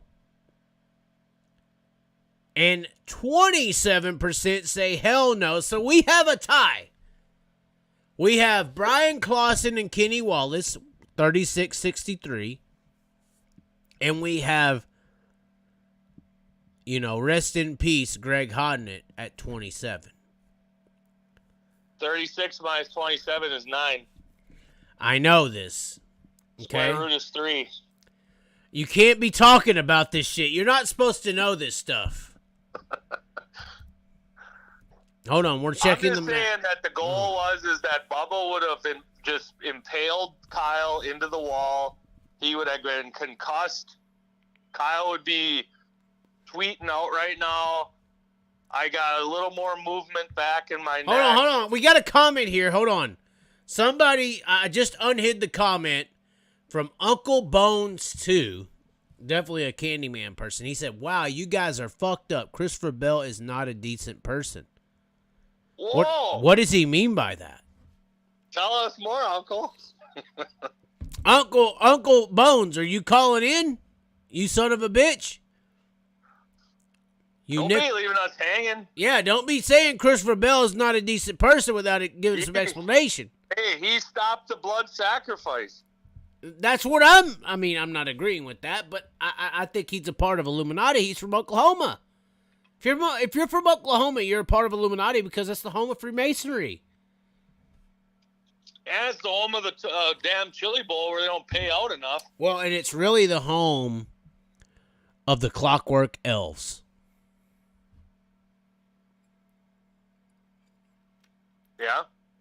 You know about those Clockwork Elves? Tell us more.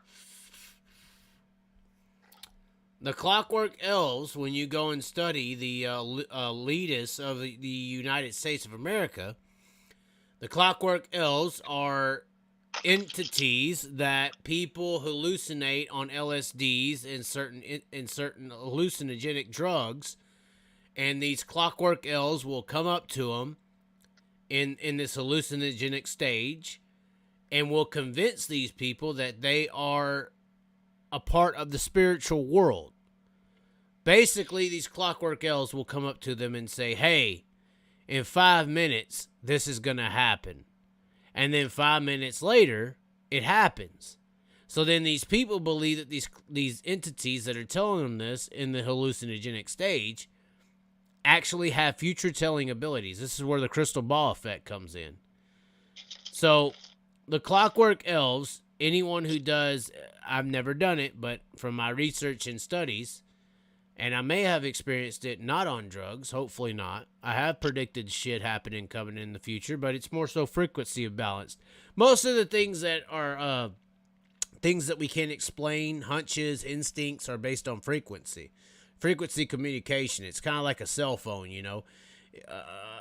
A cell phone produces an electronic signal, and it can receive messages. We put out an electronic signal as well as human beings. We have an actual, you know, frequency, and we can receive signals. That's why some people believe that thoughts are not necessarily of our own. Thoughts are kind of received. But regardless, the clockwork elves, when people do hallucinogenic drugs, tell them what's going to happen next, and then it fucking happens. So they start believing these fucking things. Now, the clockwork elves is based on a lot of ancient Native American or tribalistic rituals. So when I say that Oklahoma is the home of the clockwork elves, I say that because I believe Oklahoma is the only state that is technically designated as tribal territory. So the Native Americans own Oklahoma. And that's they why... have their own militia, too. Oklahoma does. Well, their National Guard is actually a militia. Well, I understand that. But what I'm saying is, like, I believe that Oklahoma is designated as a Native American nation. It's like the only one. So the clockwork elf belief and all this stuff that I'm talking about is based in Native American heritage. That's why when the Aztecs and the Mayans used to sacrifice 20,000 people a day, it's because they was tripping out on fucking LSDs and ayahuascas, and they were killing these people because these clockwork elf, or demons, as some people would say, were convincing them that they needed to kill all these people to be blessed. And that was really the trick that was being played. Well, that was also the Missouri Mountain Massacre, too. And if you noticed, all of these things that you're talking about, or I'm talking about, were based on hallucinogenics. Right. Yeah, so they're either, at the end of the day, there either is these clockwork elves that exist, and people who take LSDs like are able to tap into that industry, or, you know, none of that exists and God loves us all. Are you saying L like the letter, or elves like the elves like fucking Jingle Bells elves, like yeah elves gestures. Yeah. Huh. Yes. So that is the extent to that belief. Is Christopher Bell a clockwork elf? No, but I believe he is blessed by the Illuminati because he's from Oklahoma. Here's something interesting. Don't you think Tanner Thorson winning the Chili Bowl was pretty anticlimactic considering he hasn't done shit this whole year? Or did he sign some kind of a NASCAR developmental? Well, no, because the car he was driving for was AME Electric, which is based out of Phoenix, which Arizona is right next to the Native American heritage as well. Right, but what I'm saying is he's not doing that, like he's not racing. Okay. They're telling me to let you go, Spike. Well, fuck y'all. Hey, someone else call in. You assholes don't talk and you sit there and type. Start calling. Yeah, let's hear it. Let's hear it. All right. What do you want to say? Hold on. We'll let you go real quick. What do you want to say? We don't want you on here for 3 hours again. No, I'm done talking. I said what I wanted to say. And you are officially going to whoop Danny Dietrich's ass. Denny Hamlet, he's taking care of that. That's fucked up. Apparently, Denny Hamlet's got beef with some unknown sprint car driver that's fucked done up. nothing. That is right? fucked up. Hey, Danny's got his own battles. Danny's existence causes him to have a NASCAR driver who is so fucking busy that he actually comments and taunts him. I mean, that's some wild energy that Danny Dietrich's giving off. Okay, so you're done. I mean, I'll fight his ass, though. Oh, my God. All right. I give him one. He's got one punch and one leg sweep. We're done. Okay. We're letting you go. Is there anything else you want to say? Kyle Larson was supposed to be the blood sacrifice on Sunday, which would have caused a racial war, but it didn't work. Okay, Trump. Catch you next time. All right, ladies and gentlemen, we have let go of our caller. We are waiting for the next one. We have 52 concurrent viewers. We still have some whiskey and some drink on board. 214-476-1505. I would really like to talk to somebody who wants to say something. We have put the damn call in. Spike just said it in the comments. Call in, you Sallies. I'm sitting here. I have Jonathan who called earlier. We have saved him to the phone. This is my personal number. Jeff Hitson has commented and sent so many super chats. I don't know why Jeff Hitson isn't calling in. I guess he's a peeping Tom. I jack off too, but I ain't that bad. Wait. I'm waiting for a phone call. Right now, ladies and gentlemen. We need to talk to somebody about something. We need to talk to somebody about something. 214-476-1505. We have 51 concurrent viewers. The viewers are going down since we let go of Spike. Everybody wanted Spike to get off the phone call. We have done that. Has anyone got any updates for Trophy Cup? Interesting. I am interested on seeing what Trophy Cup has to entail. But I am waiting for the call, ladies and gentlemen. We are waiting for the call. We are waiting for the call. Somebody has to call in. Looks like Trophy Cup is in the B main right now. Blake Hahn out there leading the B main. Who else is in there? Looks like Corey Day, DJ Neto is in the B main. Interesting. Interesting how that is all playing out. Which Tulare Thunderbolt is a bad motherfucking racetrack. I'll tell you that much. It's very hard to win or compete at the Trophy Cup. Extremely hard.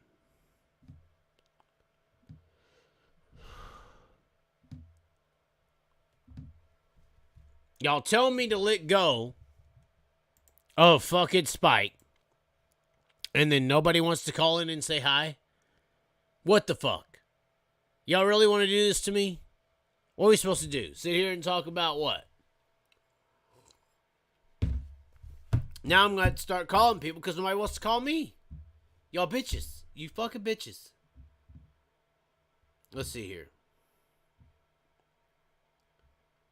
Let's see. Can we get somebody in? We're trying to call now, so everybody's scared.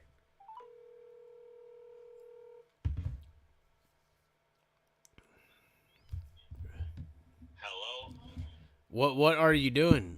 We have we have somebody who answered the call. We can't get no one to call us.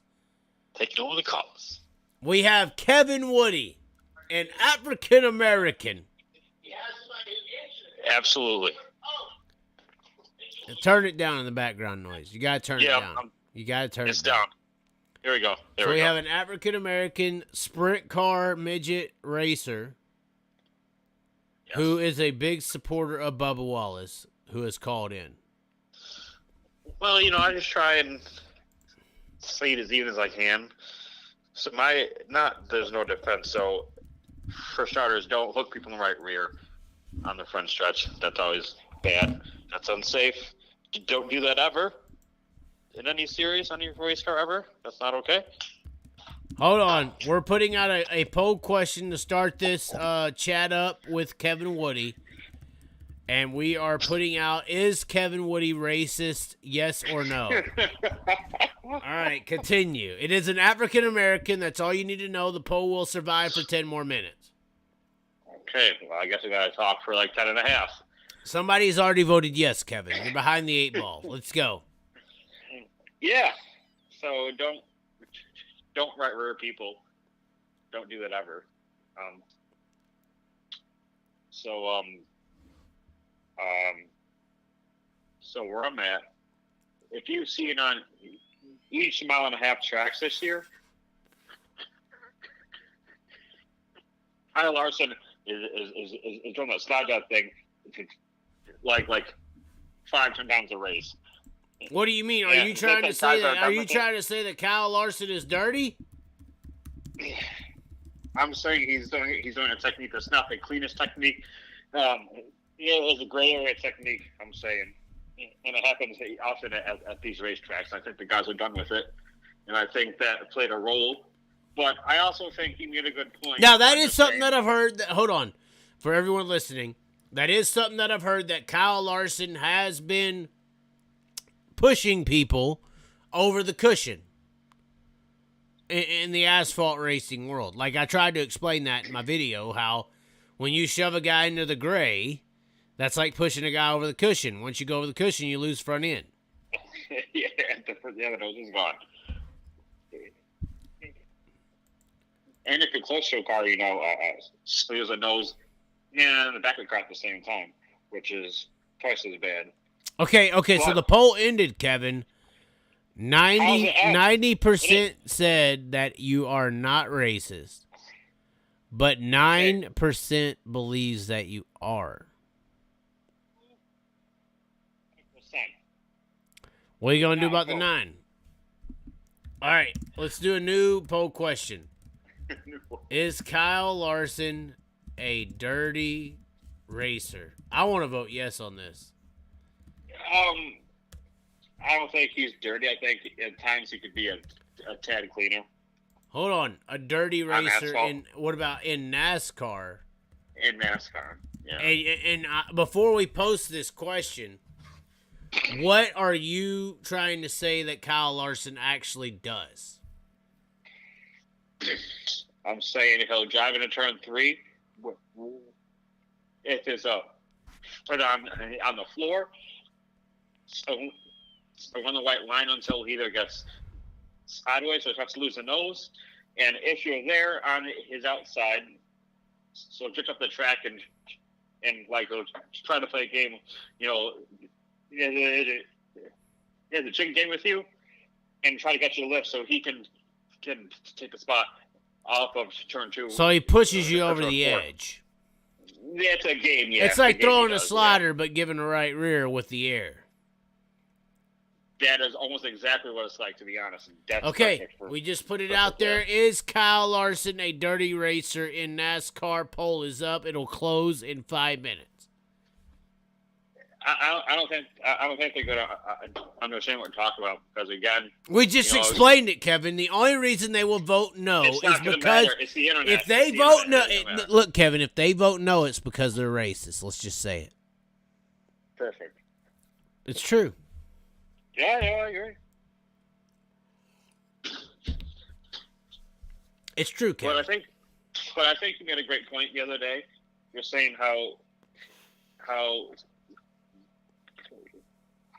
Bubba Wallace is a good driver, but he's not like a Kevin Harvick, Right. So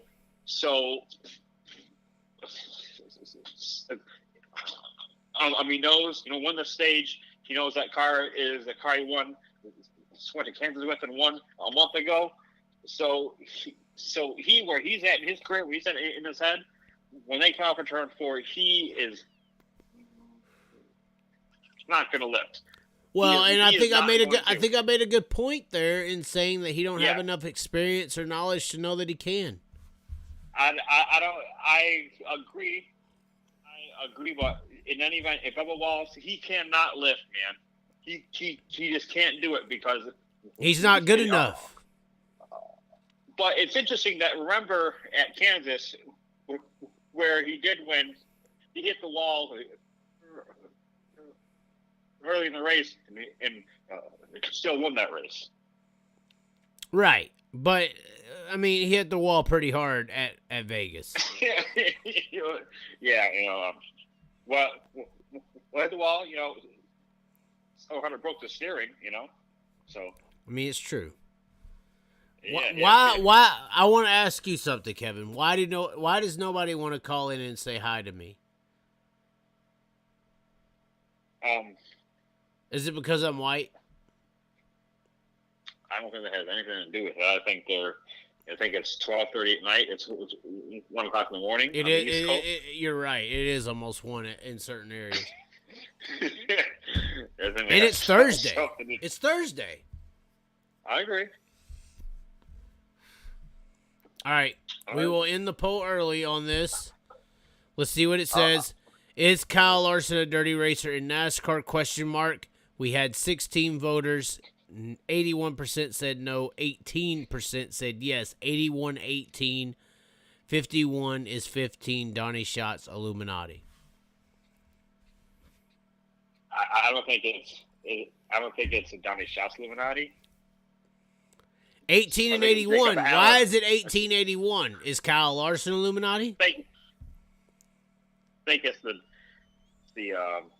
yeah, true. Could be. 424, buddy. Area code to Los Angeles. 2442. Kyle Larson. Driver swap. Juan Pablo Montoya swap with Jeff Gordon. And then Kyle Larson took over the Juan Pablo 42. Yeah, that's true. I think you're reaching there. But it's true. This is all true. This is all definitely true. Someone asked, and you may be able to help him with this. Chaz, I can't figure out, I'm assuming they meant to say this. Jeez. Danny, come on. Chaz, I can't figure out if you like Larson or not. 1 minute you say nice things, then next you not. Question mark. Can you help him out? You have the answer. Thank you. Yes. What's the answer, Kevin? Tell Danny and Gray's Cards and Toys, which if he's doing trading cards and football and shit, he's making money. Tell him the truth. Danny, the truth is, Chaz does not have a problem with Kyle Larson.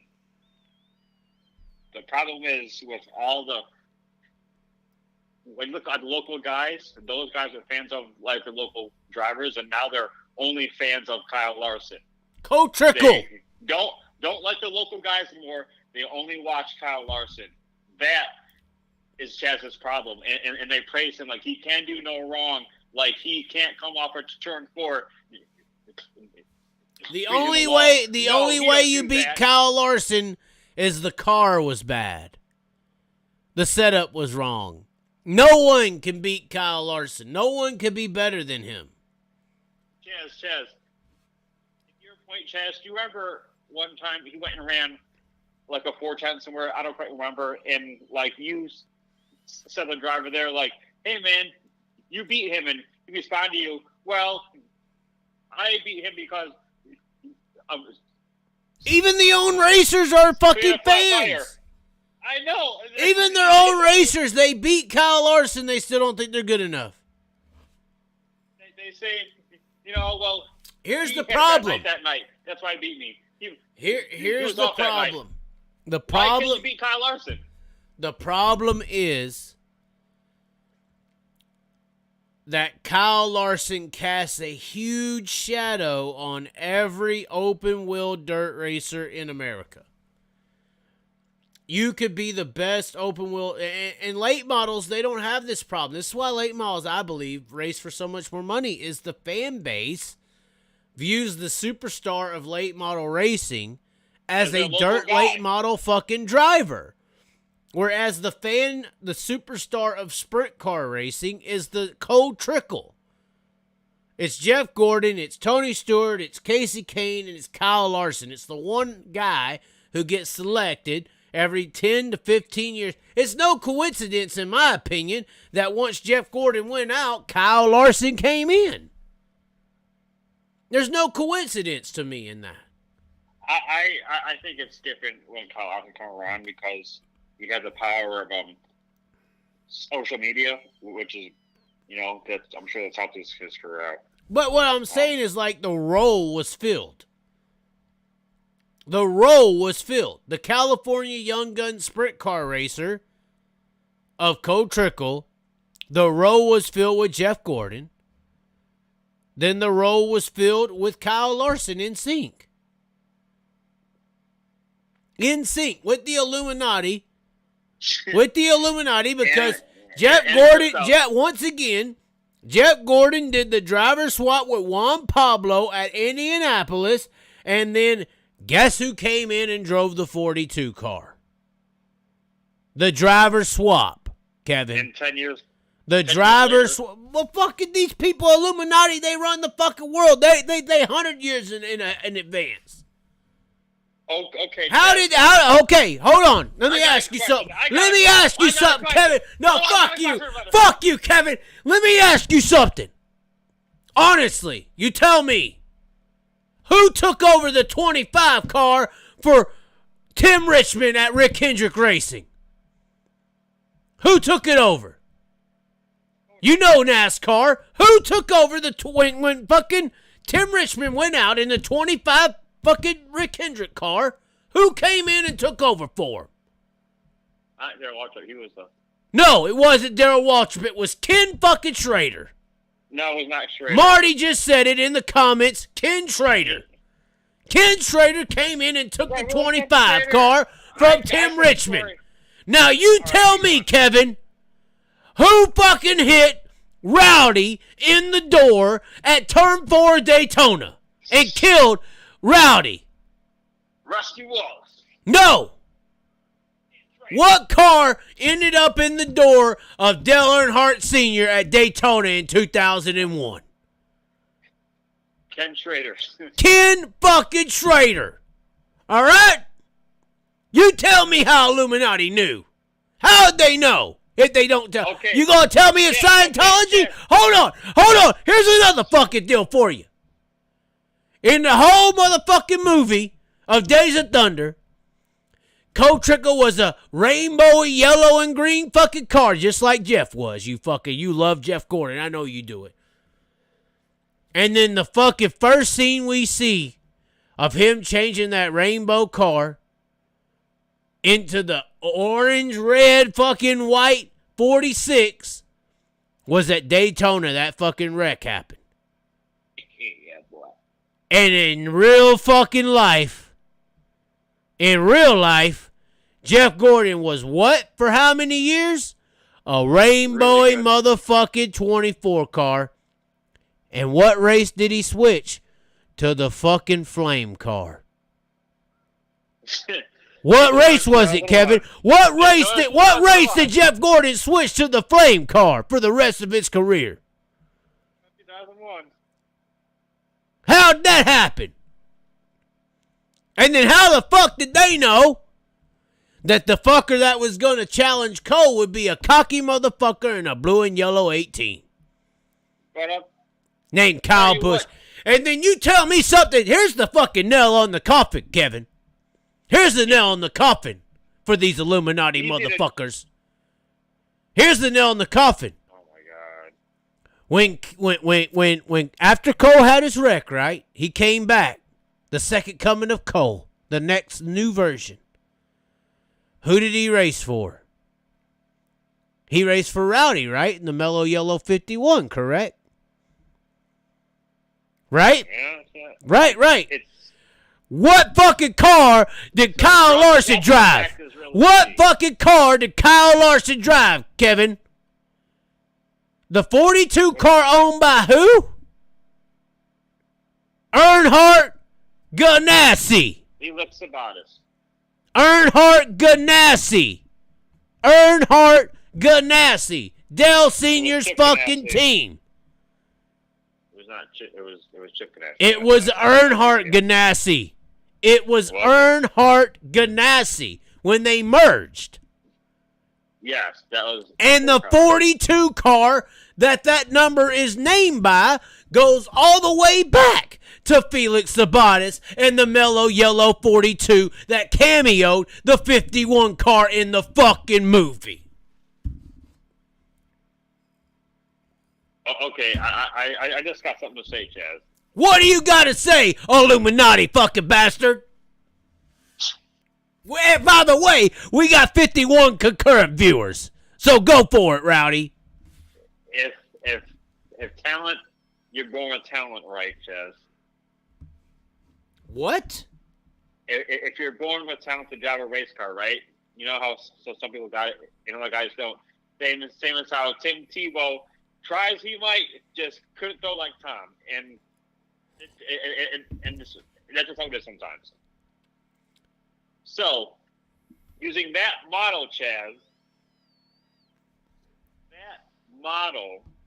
how can the Illuminati choose Kyle Larson? Because you don't know who will be able to drive these cars and who will not be able to until they try to do it. Motherfucker, hold on. Are you trying to say these Cup cars are hard to drive? I'm saying when Chris Bell won the USAC National Midget Championship in 2013 and 2016, I'm saying those things were hard to drive. With these Cup races now, it's not like Chris Bell drove things that are hard to drive and won championships in them on his way to Cup. Okay. So he is one of the true talents, or did he come from bank account? Chris Bell. Let's talk about him. Chris Bell about to win this championship. Chris Bell only got in because Kyle Larson left Toyota for Chevy with Earnhardt Ganassi. It opened up the Toyota development ride for another driver, and that's how Chris Bell got in. By the way, Casey Weiss, 87, said, by the way, Kevin, he's talking about you, or she's talking about you. If she's got big tits, send me a DM. He said, or is it a Z, or a he, she, I don't know, said, God, no wonder no one wants to call in. They don't want to be disrespected. Casey Weiss, I got this to say to you. What do you got to say, Casey? Old Chaz is loud, but I brought the real points, and I got the win in our little debate there. So, Chaz, what did you win, Kevin? What did you win? You don't. Hey, look, this ain't NASCAR. This ain't NASCAR. You don't win by default because you're black. So what did you win, Kevin? I want you to make a poll right now and say, did Chaz win or did Kevin Woody win that debate? What debate? What was the debate? What was the debate? Poll, let's see. No, what was the debate? All right, hold on. Did Kevin or Chaz? Hold on. Or Chaz win the debate over what? Over. Yeah, exactly. True talent. Over what is true talent? Over Illuminati. And Chris Bell, you can't. They don't know if Chris Bell is good or not. So you can't. How can you not say if Chris Bell is good or not? Polls out. Who did Chaz or did the Kevin or Chaz win the debate over Illuminati Bell Larson? You can't say yes and no as the. You can't say yes and no as the option. What do you mean? You can't say yes or no as the options. Like who? That's not how it works, Chaz. I know what you're saying. I'm just kidding. I know what you're saying. Hold on. Somebody just said Chaz wins, never happy. Bubba's on the line. Wow. Someone put yes. Yeah. Win the debate. All right, let's see if we can edit these. All right, Kevin Chaz, and then we'll add an option, Illuminati. Well, of course. No, you All right, add that. did Chaz or Kevin win the debate? Kevin, Chaz, Illuminati are your three options. And grew it. Somebody just Jesse Holown, I don't know if that's Asian or not, said Chaz, you won. He's dumb. What do you think of the I Danny did Dietrich, Denny Hamlin deal? I need to see what started. Basically, Denny Hamlin said he's not a real. Yeah. Oh, never mind. That's We true. reconnected. We're good. We're back. We had a little bit of a delay. We're good. We had a little bit of a delay. It says we are back. Sorry about that. We were just talking about Denny Hamlin and Danny Dietrich. Surprisingly enough, Good people. yeah, Weichert's livestock, Illuminati for sure. And of course, me and Kevin were involved in one of the biggest dirt track racing TikToks in 2022, where Kevin was actually approached by a local news network. You were called. They actually found your number, and you told me they called you as you woke up from your nap or something? I think I was taking a nap in the Chili Bowl one day after, we went out and we drank some one night, but I don't drink like that Jonathan guy. I only drink Pepsi. And so they called me and they asked me if I saw the TikTok, and I said, "I want Chaz," and like, yeah, I want Chaz, and I'm like, yeah, it's all good, man. We're like friends, and I was shocked by it. He said it was not recorded, or he said, "I'm gonna record when we talk." I don't recall what he said exactly about recording, but 1 minute left on the poll, ladies and gentlemen. He was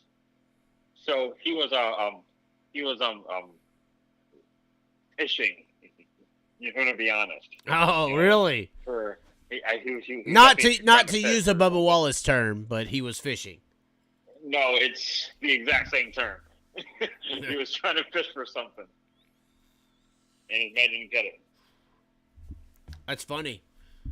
It actually, it took me off guard. I was not surprised. I was not prepared for that at all. Well, and it's funny because I'm in Iowa. My girlfriend's from Iowa, and you're saying, I believe it was the Cedar Rapids news station. Yes, Cedar Rapids, KCRG. Yeah, Channel 9, I believe. I don't know. Yeah, so Iowa, some dumb news station in Iowa, where the population is like 105. But yeah. And they were trying to get you to call me a racist. Yes. Spike Fast Racing says, Chaz, who are you dating now? I'm still dating the same female. We got to give them a little break every now and then. That's what I would say. Yeah, boy. Okay, so the poll has just ended. The results are in, ladies and gentlemen. We are about to sign off. Did Kevin or Chaz win the debate? Oh my God! We had 12 votes. Chaz is 16%, Tyler Brooding.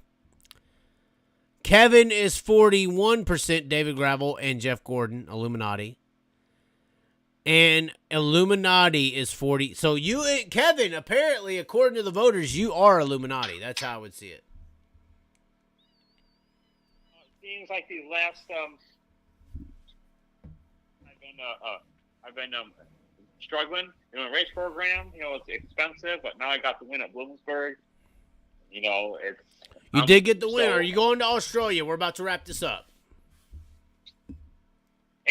There's a good chance. Right now, it's extremely early on. I think going to Australia. I'm trying to go to Australia. I am. I really am. Yeah, I will. I'm trying to go to Australia, and I'm about to go there. I don't know if I'm doing still in the Chili Bowl, but I know I'm probably going to Australia, and we're still in that. Okay. Well, thanks for everybody for tuning in. We are going to go ahead and end this. It is halfway because I have to take a piss. But it's also because it's midnight on Thursday. I support the workers of America, and if you're up at this time, I am detouring your work. So, thanks for everybody tuning in. Jeff Henson for sitting in the Super Chats, as well as Spike Fast Racing for sitting in the Super Chats. We might do some more of these lives. I'm not sure. We might. We should. Kevin, it's hard to get in contact with him because he's black. But we're eventually gonna continue to do live. What? I think it's racist. I guess I am racist, ladies and gentlemen. That is the situation. Jeff, everyone, I hope you enjoyed the show. This is Racist Talk by the Chaz, and I guess it's a new name of the show. Is that how we should name it, Chaz? Or Kevin, the Racist by the Chaz? I think we should. I mean, that sounds great to me because, that's you as a person, so. Okay, well, I'm going to go to spicyplumpers.com and enjoy the rest of the night. Hopefully everyone else will, and thanks for everybody who's called in, who's chatted, who stayed tuned. We will catch you next time here on Long Live the Chaz. I have a special video coming out very soon. It's a masterpiece. I might put it out here in the next 20 minutes. Stay tuned, stay focused, stay fast. Like, subscribe. If you like my videos, share them around. Thanks for tuning in once again. And Kevin, thanks for calling in. I always appreciate the black man working for me for free. Makes me feel like my heritage is real.